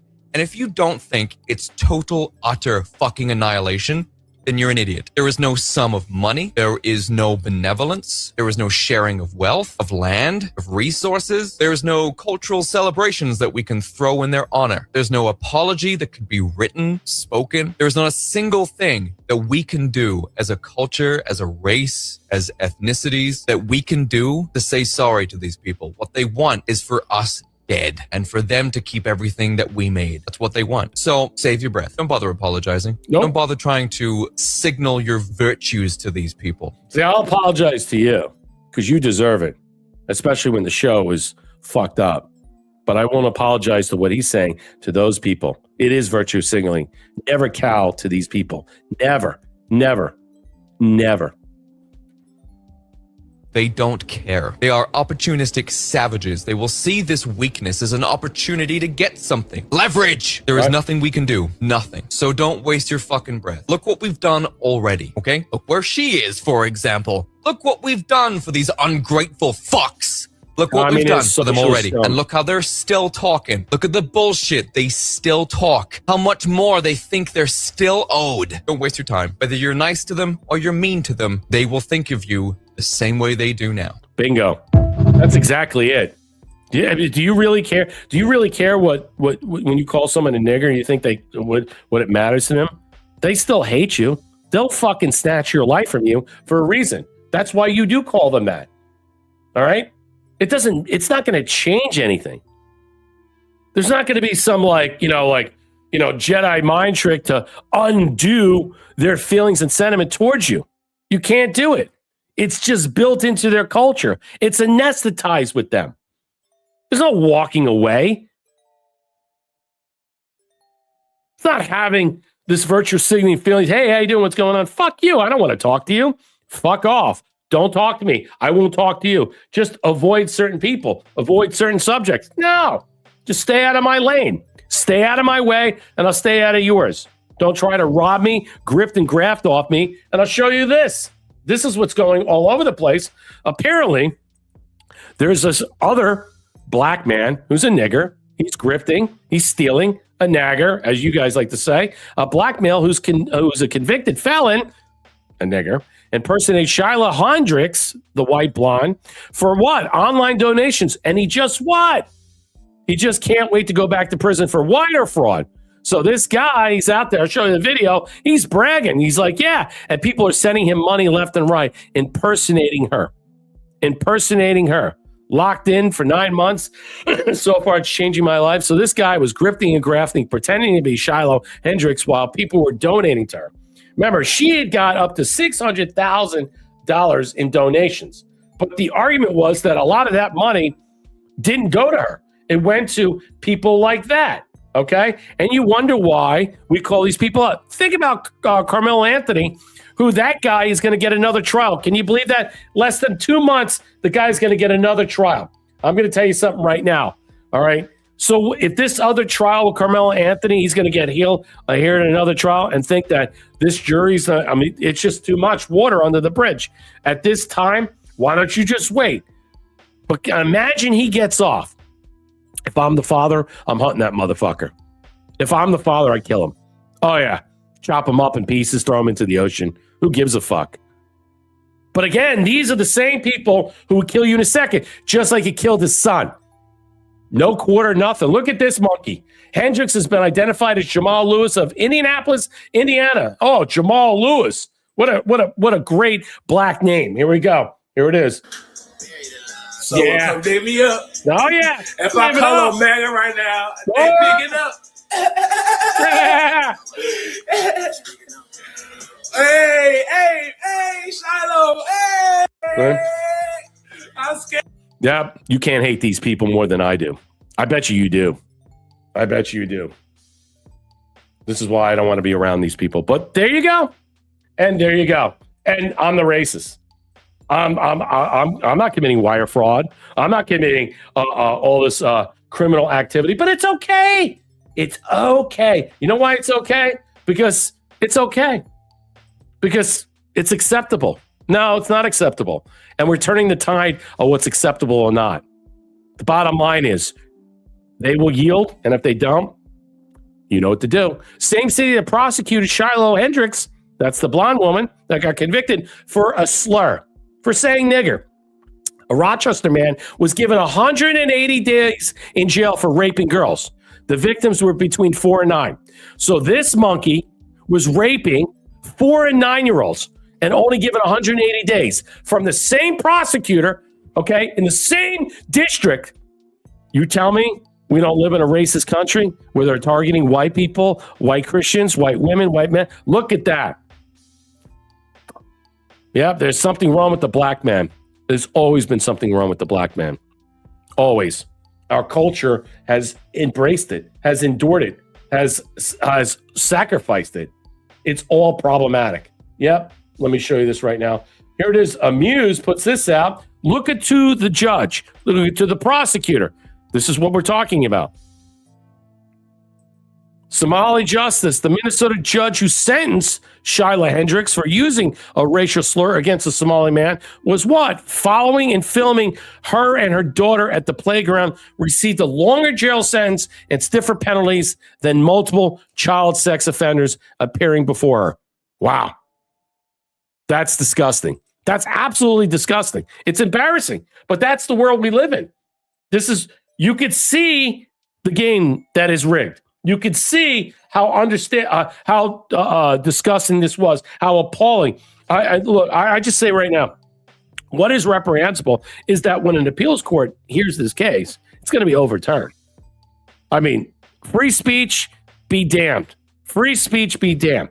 Because if you can't say certain things in certain districts or certain courts, I mean, God forbid that hits the Supreme Court, that's going to be beautiful. Can you imagine that going to the Supreme Court and Clarence Thomas saying, white people have the right to say nigger? Can you imagine that? Can you watch heads explode in real time? Now, that would be fucking funny as shit. It would be. It would be funny as shit. And that's the point we're all made to see. All right. A couple of things. Let me go. All right. I'm not running out of time. So, all right. Where are we? Where are we? Where are we today? All right. Let me just get to a couple of things. Okay. Oh, this was funny. I wanted to show a couple of things. This was on Friday. I wanted to show, but some of these things were just great. Some of these things were fantastic.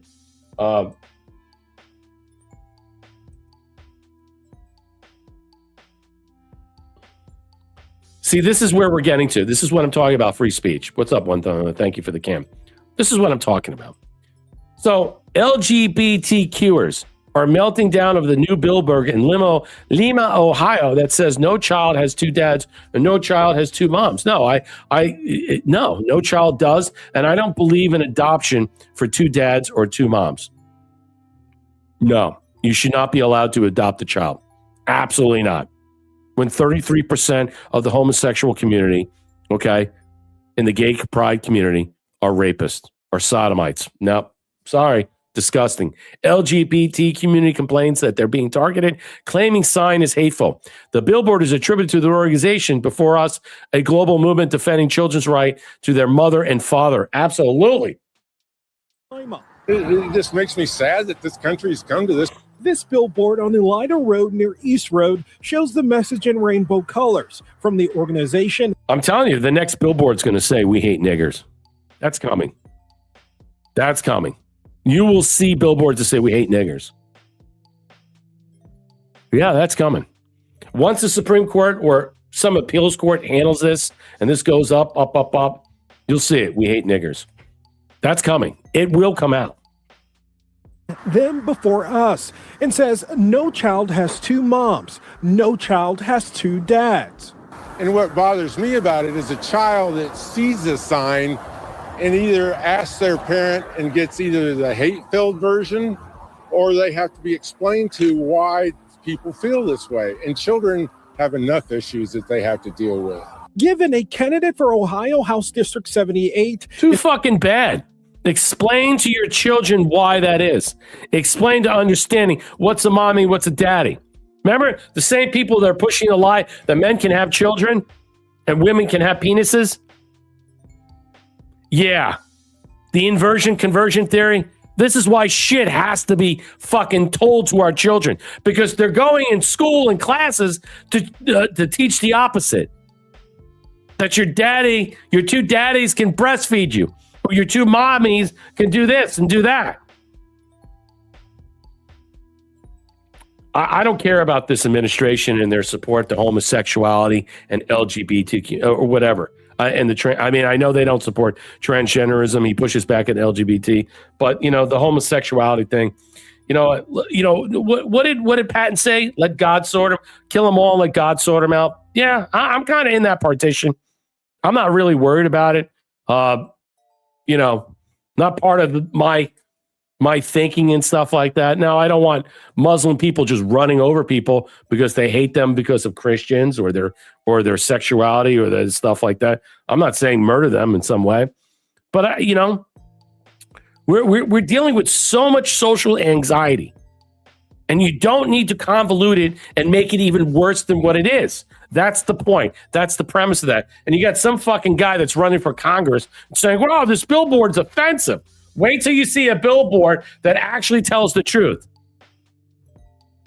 Yep. Hell, niggers hate niggers. They're just the nigger tired we are. Yep. I mean, honestly, that's where it's going. That's exactly where it's going. And you'll see billboards in this. And here's another point. And I'm going to show you this because I think this is something that we all need to get our heads around, because there are things that are happening right now. And I'm going to show you. We covered the secret court. Can the United States revoke citizenship of a natural U.S. citizen? Oh, boy. Yes, we can. Candidates, please raise your right hand and repeat after me. I hereby declare on oath that I Can the United States revoke someone's citizenship? You bet. The answer is yes, under certain circumstances. If someone became a U.S. citizen through naturalization, and that citizenship was obtained through fraud or material deception, a federal court can revoke it. The legal process is called denaturalization. The principle is straightforward. When someone applies to become a U.S. citizen, they're expected to answer the application truthfully and take an oath to support and defend the Constitution of the United States. Now imagine this hypothetical. An applicant spends years publicly declaring that they have no intention of supporting the Constitution. They express support for or have ties to a designated terrorist organization. Ooh. The evidence is public: videos, speeches, written statements. Then they apply for U.S. citizenship. On the application and during the interview, they deny or conceal that history. Finally, they take an oath swearing to support and defend the Constitution. If that oath was knowingly false, if the application was based on fraud or material deception, the law allows the citizenship to be challenged through the process of denaturalization. The process of denaturalization isn't to take citizenship away from people who lawfully earned it. Its purpose is to protect the integrity of the naturalization process by ensuring that U.S. citizenship is granted honestly and in accordance with the law. My friends. Yep, exactly. I like these. You guys are great over here. I love some of your trolling and stuff, and bring it on. Alphabet Omega Pill. How about a billboard that says that better be a tan, you have a boy? Yeah, Jake Monroe said every woman is one leg shaking orgasm away from becoming a right winger. I couldn't stop laughing. It is funny. Yeah, I mean, it's hilarious how funny that guy is. And that's why I put it up. Thank you, One Thunder, for the can. Thea, what's up? Thank you for the 700 gold pills. Again, I apologize to you directly. I know you reached out to me, upset about Friday's show. I apologize to you. Holy, I'm sorry. We fixed the problem. Darla, I'll give to the can. Whatever happened to Huber? We pretend he never existed. You know what? Whatever happened to half these people? Whatever happened in general, what is happening? Let me show you this. I don't know. Oh, hold on. There was something I want to cover. I'm trying to think. Where was this? Oh, yeah. I wanted to show you this. Even Germany's now pushing back. You're starting to see it. Now watch this. Lara Logan puts this out. This was a good one. Says, what is going on in Germany sounds strikingly similar to what is going on in the U.S. and many other Western cultures. I'm going to shed some light on the situation in Germany. And recently, what had just taken place in Germany. Some transparency, what's going on in our home country. Our legacy media and establishment politicians fear us like no other party, with good reason. More and more voters in Germany are simply fed up with being lied to and watching their quality of life deteriorating year for year. Establishment politics have turned Germany into a danger zone for its citizens. Its people suffer from mass migration, exploding crime rates, high taxes, and energy prices, inflation, and the destruction of wealth. Sounds like America, right? To a lesser degree, not as bad, but sounds like America. That's why they voted out the old left-green government, only to get a government that continues down the same disastrous path. They got a government that pretends to prevent illegal immigration while leaving the gates wide open. In a futile attempt to evade his domestic problems, our chancellor travels the world, fomenting conflict and throwing German taxpayers' money out of the window. And that's what you need to know about what's happening. I mean, there's a reckoning going on all over Europe right now. The people are starting to recognize it. They're dealing with it right now.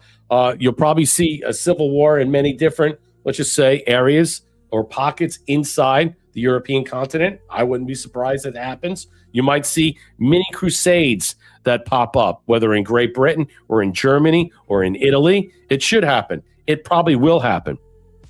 You know, it should, because the people should not tolerate this type of a chaos that is going on. Should not tolerate it. All right, let me get to the Sean Ryan stuff, because we're running out of time. I'll cover this and I'll go back. Okay, so Lionel Media puts this up. And Lionel Media is basically, you know, he's kind of recoiled with this stuff. I mean, not recoiled. He's kind of sympathetic about this stuff. He puts this up. I feel for him. The man is generally hurt and disgusted and disenchanted, and he feels abused and double-crossed. I understand precisely how he feels. Really? You understand how precisely this guy is bought and paid for, and you can empathize your suicidal empathy. You can have some plight with this guy to understand. Maybe this guy saw the reality of the situation, and he realizes that the mass MAGA group out there, the people like you and I, the truthers that see through this bullshit, this line of crap, of dog shit, okay? This suicidal empathy, this Jedi mind trick suicide that they try to impose, that try to put the pop rocks into your soda, all right, in some way that you can have a heart attack and defibrillate. It's called toxic or agitprop, toxic agitprop in some way. And this deception management continues on. And now he's trying to what? Recoil from this and back from this. And listen to this exchange. I never want to involve myself in the U.S. political system or vouch for any man again. Thank you very much. And to my fellow citizens, America is back. And then there was this period where you, I don't know, got involved, but you got closer to the political process. And now you're saying you don't want anything to do with that. No, I never. I just don't. Why? Everything is a lie. And then Trump, the last hope, winds up aligning with Chuck Schumer. At that point, you have to ask yourself. The last hope, they're using Star Wars vernacular, the Jedi mind tricks. You notice how that type of choreography and theatrical, let's just say manipulation, is all systemic inside of this in some way. Maybe Sean Ryan was shown the door. Maybe he was told that, hey, that something is coming and that what you were a part of, that you no longer have a grasp to wield. You ever thought about that? It's not about his personification of let's just say, reevaluating his own Christian faith, if he has any, or his own, let's say, realignment of who he was versus who he is today. That is to sell you that type of, dogma. Don't buy into that. And that's what's being exchanged here. They want to, in some way, to sell you this negative and weak view of delicate sensibilities, of intuition and refinements that are, let's just say, liable and easily offended. What they want to do is create a nihilist propaganda, and that's the key. A life without objective meaning and purpose or intrinsic value. They want to sell this as a package deal for you to concede, for you to capitulate, for you to acquiesce. Because in some way, from their viewpoint of how they're posing this subject matter, they're saying is that, look, you can't push past MAGA. People already, they're drunk with madness. We've lost our minds. You just can't get past it. And from their standpoint and stuff, there's nothing I can do to wield what I was trying to do without getting such a pushback. And now that he's exposed, Sean Ryan, in some way, he's like a stock option that's falling, that he thinks is rising. He's selling off his stock in some way. He's saying, I'm trying to engage people in a different manner. while I'm trying to redirect my thought process here. Yeah, I will never. Fought too long, too old. Yeah, I agree, Valhalla. Good to see you. 100%. Let's continue on. This is great stuff.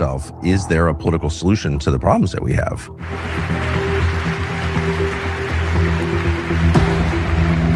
I don't know the answer, but I'm starting to think maybe there isn't. I became obsessed with evil, like obsessed with it. I just got back from a Ibogaine 5-MeO experience. Didn't go great. Found hell. And I don't want to go too far into it because I don't want to have a meltdown on your show, but it's okay.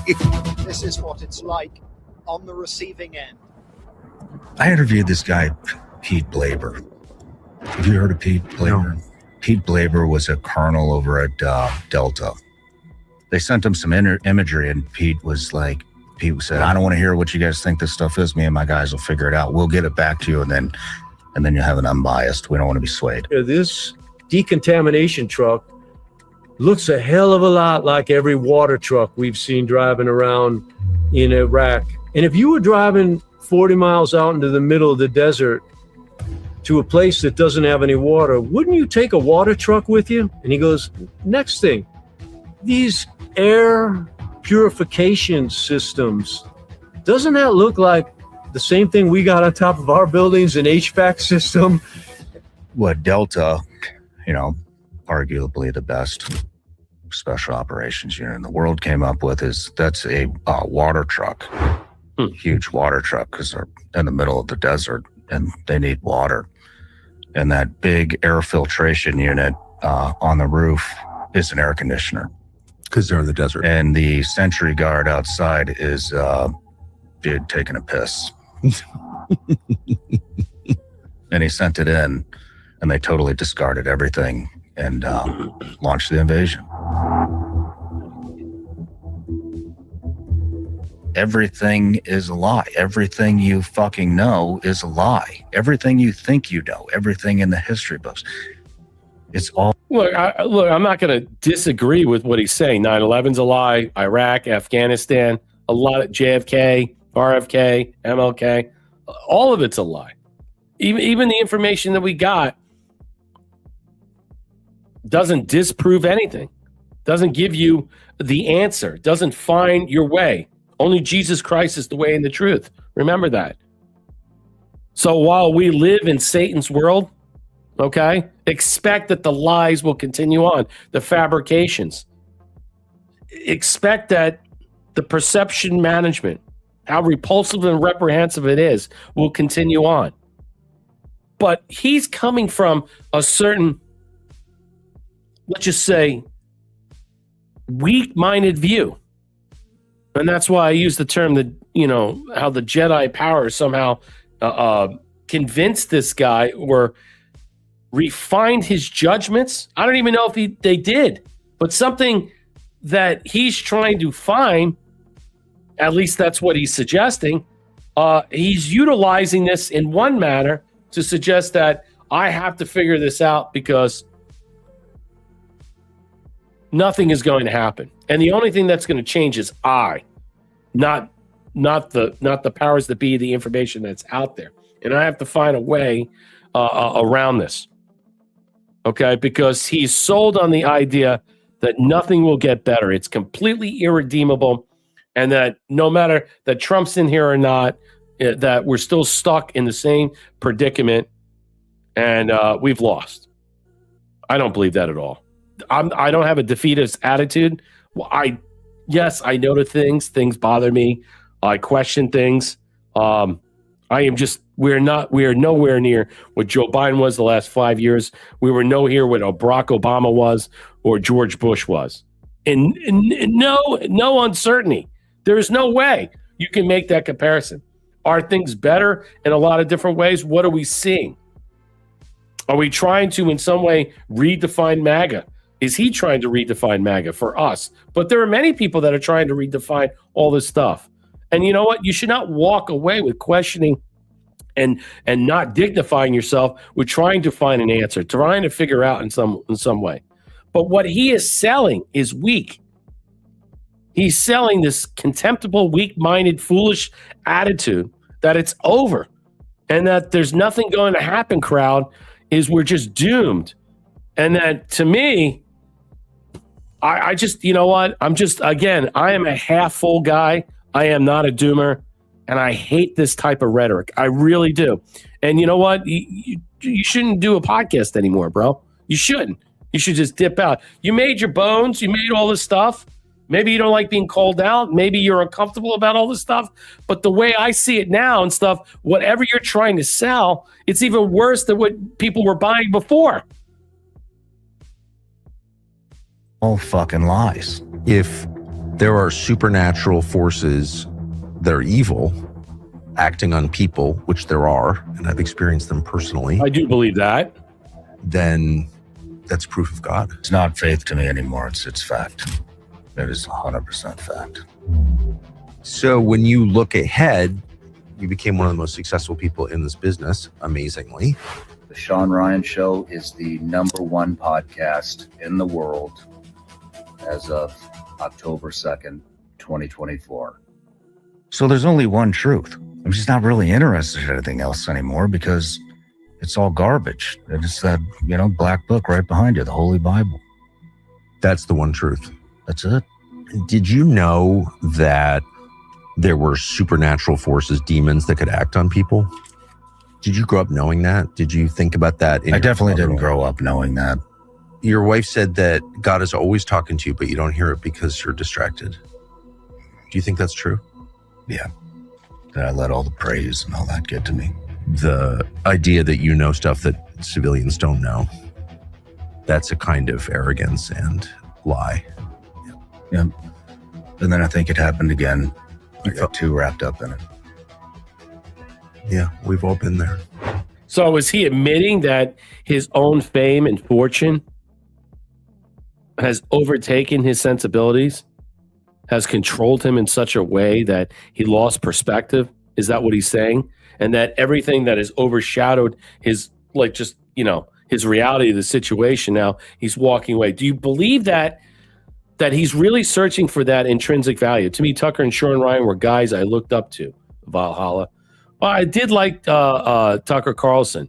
And I think Tucker Carlson will come back into the fray for different things. Okay, I didn't always agree with them in some way, but the possibility of him being captured in some way is yet to be, let's just say, uncovered or discovered. I mean, we'll see if all these people that should be registered as foreign agents come out. Trump 1, thank you for the cookie and another cookie. Again, thank you for supporting the platform. Thank you, Thea. Like, share, and subscribe. Drop us a gold pill. Let's see your comments over here on Rumble. Drop us a Rumble rant. Let's continue on. You see all these people get up there and they get addicted to this fucking power that they do not have.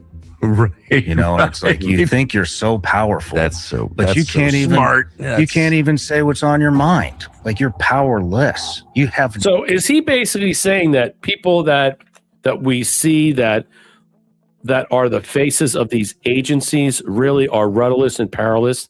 They're not really people that are in charge. Whatever the power that's behind this that we always exude out there and talk about is the real face of the control, and that all these people are out there are part of the deception management, the perception management, or the central casting, as a lot of people like to opine on. Is that what he's saying in some way? And everything else is just a grift? Is that what we're talking about? Is that what we're understanding?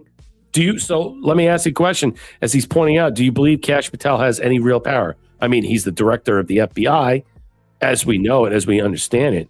But is he like the director of the FBI as Chris Wray was, as James Comey was, as many other people? Or is this different? Think about the head of the CIA. Is he the same as predecessors? For many other people. What are we really seeing? What are we really truly understanding? What are we trying to process here in some way? I think the thing is that the amount of, let's just say, comfort that we want to have in our belief in our sentiments. Sometimes there's a little open sore or wound where that doubt creeps in, and that doubt has obviously captured him.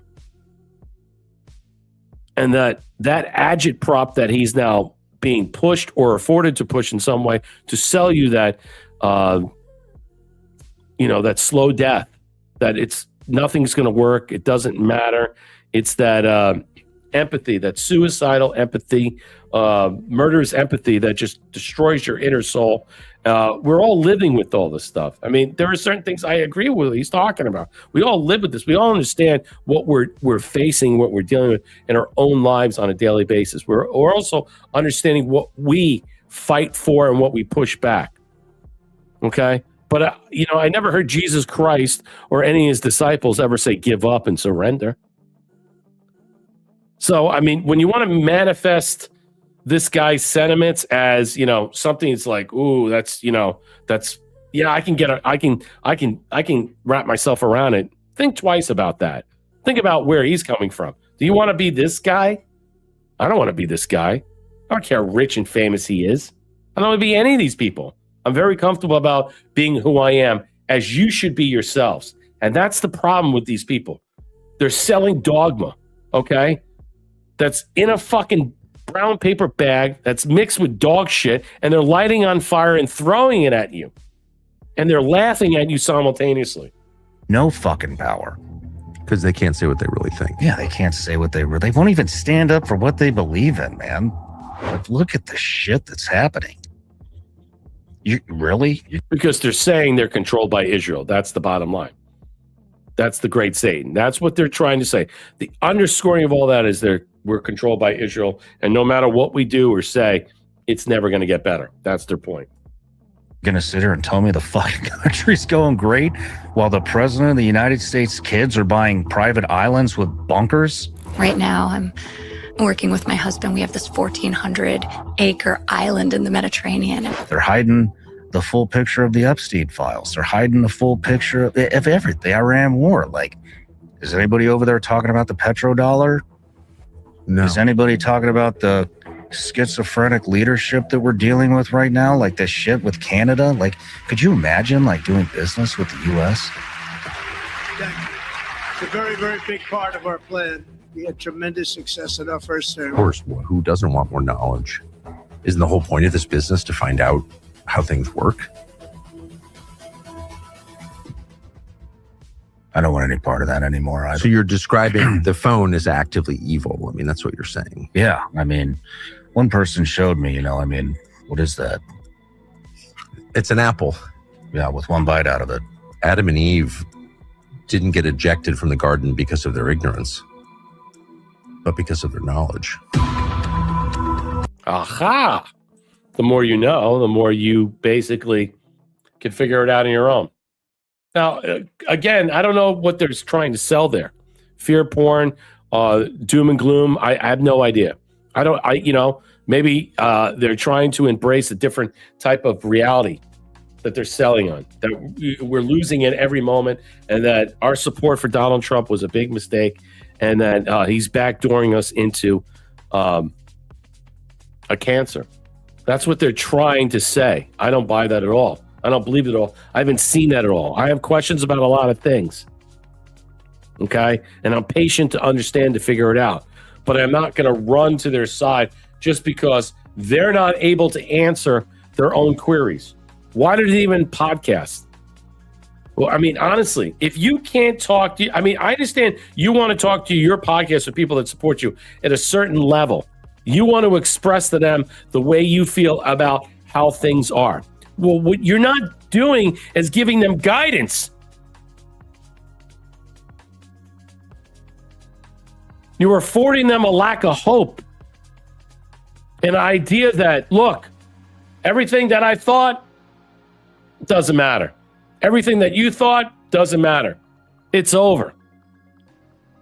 And you know what? When you want to still doom that shit into oblivion and make money on it, go have fun with that. There's nothing less popular than scaring the bejesus out of people and creating a vacuum of knowledge Okay, other than saying, hey, look, think for yourself, find your discernment, find your own intuition, figure it out on your own. Don't convince people that it's over. Don't convince people whatever. We understand 9/11's a lie. No one believes 9/11 wasn't an inside job. No one believes that the 2020 election wasn't stolen. The problem is the evidence is all there. The question is, who's going to pick up the pieces and run and sell it? We've never had anybody other than this guy who we've been supporting for 10 years that has given us the moniker of transparency. In the last 30, 40, 50 years, name me one person who's come close. And while they tried to steal it in 16, they did it in 2020. How did he even get into this position if everybody's so against them? He made that point at the White House Correspondents' Dinner. There would be no way that this guy could have been president without the help of what or whom. And we sit here and we still question the veracity of people like this, of trying to sell us the doom, gloom reality that it's not going to get better, that we better wake up and smell the roses rather quickly because we're going to be left behind. All the magazines, all the stuff I read, almost 300 daily, I do, before I do the shows, before I put on, we're all saying we're going to have an economic collapse. There's going to be famine. All this stuff is going to be brought on by the Iran war over and over again. Selling you stuff, nothing to back it up, no qualitative footnotes, no discussions on this. No, saying AI is going to bring in this thing. I mean, look, I don't, a lot of people they're in favor of data centers. I'm not, I mean, go back and look at Terminator 2. Understand what that was. They were taking down a data center. I mean, look, the whole idea about surrounding yourselves what you like, what you don't like. There are a lot of things that President Trump does that I don't like, okay? But I'm not going to say that may not be the path. He might have an alternative reasoning to do it or rationale. There might be many people that feel that way. And that's what we're hearing from these guys. So Lionel puts this out again. He goes, what you're watching right now is a red pill moment. Okay, Lionel. Because Lionel's gone off the deep end, especially with Candace Owens. Okay, but let's hear the rest of this, and then we'll dip out. It's so great. Yeah, I don't know. Maybe I should give it another chance. It's probably been 3 or 4 years since I've watched it. Me too. I don't think I'm missing anything, but... But, I mean, can you drill down a little bit on that? What about it turned you off? I'm just interested. I worked there at one point, so I mean, just the talk about Fox and CNN. It's just lies over there too. I think, it's with both. It's not just Fox News. It's all of them. It's all of them. And you see, especially like now. I haven't seen it in a while, but I would see things pop up on X and stuff, and I'm like, and I the older generation that watches it, that's how I know what's going on there, and it's like, man, did you know about like this and that, the other, like, are you getting a full picture here, or they don't know anything? It's just crazy to me. Like, they listen to only one source, and it's like, man, like you're not getting a full picture here, and they're hiding shit from you. Maybe they're not lying. They probably are, but they're hiding shit from you. They're hiding the full picture. They're hiding the full picture of the Epstein files. They're hiding the full picture of everything. The Iran war. Like, is anybody over there talking about the petrodollar? No. Is anybody talking about the schizophrenic leadership that we're dealing with right now? Like this shit with Canada? Like, could you imagine like doing business with the U.S.? Like the Canada pipeline, and I'm going to butcher this, but like what the Biden administration denied it. They didn't want the Keystone? Yeah. Keystone pipeline coming in. And then they're like, okay, so then they do some deal with China. And then we throw like a 25%. Then Trump comes in, we throw a 25% tariff on them for doing business with China. Then we throw a 35%. Then we do 100% tariff. And it's like, dude, what the fuck is Canada supposed to do? They try. We see, this is the problem they leave out. Thank you, What USA. Yeah, you guys got the goals. Thank you. Thank you, Darla, for the cookie. Bunch of jack-off paid traders. Yeah, they don't even understand how this works. We subsidize Canada at a tune of $350 billion. When President Trump says, if it wasn't for us, they wouldn't exist. Exactly. We own the deed on their fucking land. And what he's saying is, when you want to make deals with other countries, okay, and have open borders that can directly connect to a viability or sustainability and can cause problems in our country and affect the ecosystem, working with China, all these other shady deals they're doing, of course we're going to charge them tariffs. Of course we're going to go after them. Hell, the American liquor business, okay, they don't even they tax the hell out of it. They don't even showcase it in Canada. They only put it in the duty free. But if you go, like I go to British Vancouver, I've been up there, you get it in, you get the duty frees, you get the deals. But there in Canada, they don't even do it because the tax so high, no one's going to buy it. They're not going to buy a bottle of Buffalo Trace, which is about roughly $30 to $34 here, that you could buy in Tampa, which is Kentucky bourbon. And when it's there, it's probably $100 or more. Or a single malt scotch, that's like twice what it is.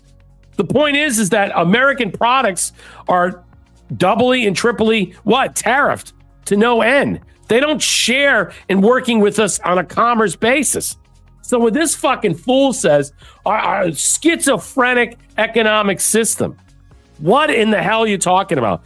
Canada is a fucked up nation. It's run by the extension of the crown. It's part of the bankster organization. Who do you think the prime minister is, and where did he work from? He's a cabal member. He's a Bank of London guy. And you're going to sit there and defend Canada and all its wonderful attributes, all right, that those people have to suffer and deal with a third world Muslim population, the problem with the Chinese that are basically just taking over that country and scaling it down. And you're going to sit there and defend what President Trump is trying to do to edge this out, to help fix them, all right? The only way that we could fix Canada is we take it over, and we will. And so fools like this think that they have the answer to make you scared in some way, to make you You schizophrenic, to make you uncomfortable about the trade deals and the wars that are going on. Does this guy have any acumen when it comes to economic, let's just say, discussions about tariffs or anything like that? The tariffs have weight. They carry weight. They're substantive. They killed McKinley for it. I just don't think that people like this saying things off the cuff that are so ad hoc with no discernible proof to viably educate people to understand what it means for. But you're just clapping like seals and defending this clown. I'm saying it's quite all right to this and to that when President Trump is trying to restore order to the balance or the imbalance we've faced with this country, which is basically a territory that we own and that we will own in the future.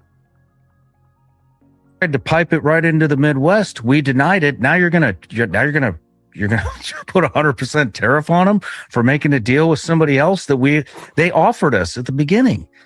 Like if I was a foreign country, there's no way in fucking hell I would do business with the United States. Because there's no continuity. It's just yeah. It's literally like dealing with a crazy person, like a schizophrenic fucking crazy person. Like, shit, I just offered this to you guys like a couple of years ago. Now you're like going crazy on me. What are you supposed to do? I think you're supposed to remember that's just one. I think the answer is Putin is bad. He's very, very bad. That's the rumor. I think one of the the main reasons that the United States, which is protected from the rest of the world by the world's largest oceans, never been invaded, has all the natural resources we need and a lot of great and smart people.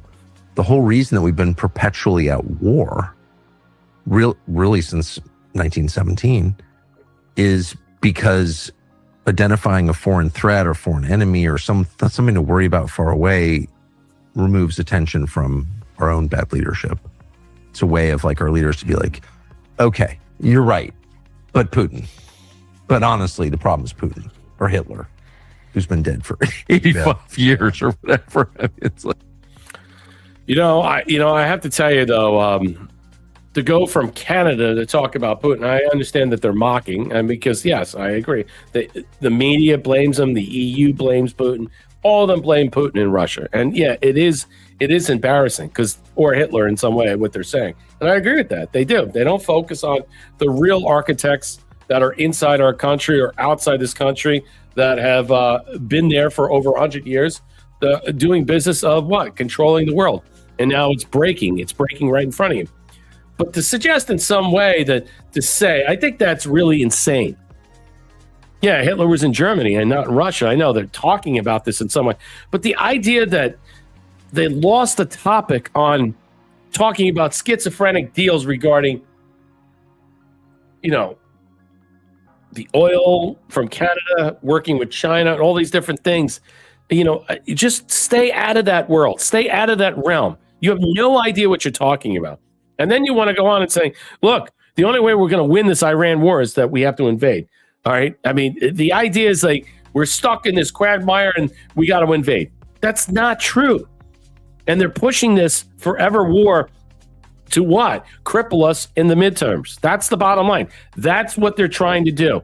Yes, will there be an incursion? Probably in Carg Island. I said it 2 months ago. And I'm going to stick by it. But that's the only way. They just sold $18 billion worth of oil. How did they do that? How did Iran sell $18 billion if the strait is open, it's closed, and their ships can't get in and out? How are they able to sell this? It doesn't make any sense. Yes, we're not being told everything. There's a lot of semantics involved. But it doesn't mean that, look, that everything is lost. Yes. Will life go on if we don't know about who really killed JFK, about 9/11, about the 2020 stolen election? It looks like this president in some way is not relitigating certain things. Maybe they'll wait for somebody else to do it. Maybe not. Will it be problematic for the rest of us that feel like, well, we were promised this in some way? Yeah, I still hold out hope that we'll get some type of veneer of an answer. Yeah, I'm hedging my bets in a lot of different ways. I'm not going to walk away saying there's not going to be some truth that's going to be revealed that will shake the foundations of everything, that will change the trajectory. No, I'm not implying that it's not. I mean, we can go blue in the face about it, but that's my time here tonight. So I've gone way over, and I wanted to make up for you guys for Friday. And again, I apologize about that Friday show. So that's our close for tonight. I want to thank everybody out there for supporting the platform. Thank you, Darrell L, 1.5, Theo, 1.0, and USA for the 938 for the gold pills for supporting the platform. Again, you can always help out the platform any way you can. You know what to do. So I will return on Monday for the Monday trifecta. Have a great, enjoyable Sunday night. Yeah, thank you for the great, you're welcome. No problem, guys. I appreciate everything. Ciao, Bella. Thanks again. Be well, be safe, be smart. Take care.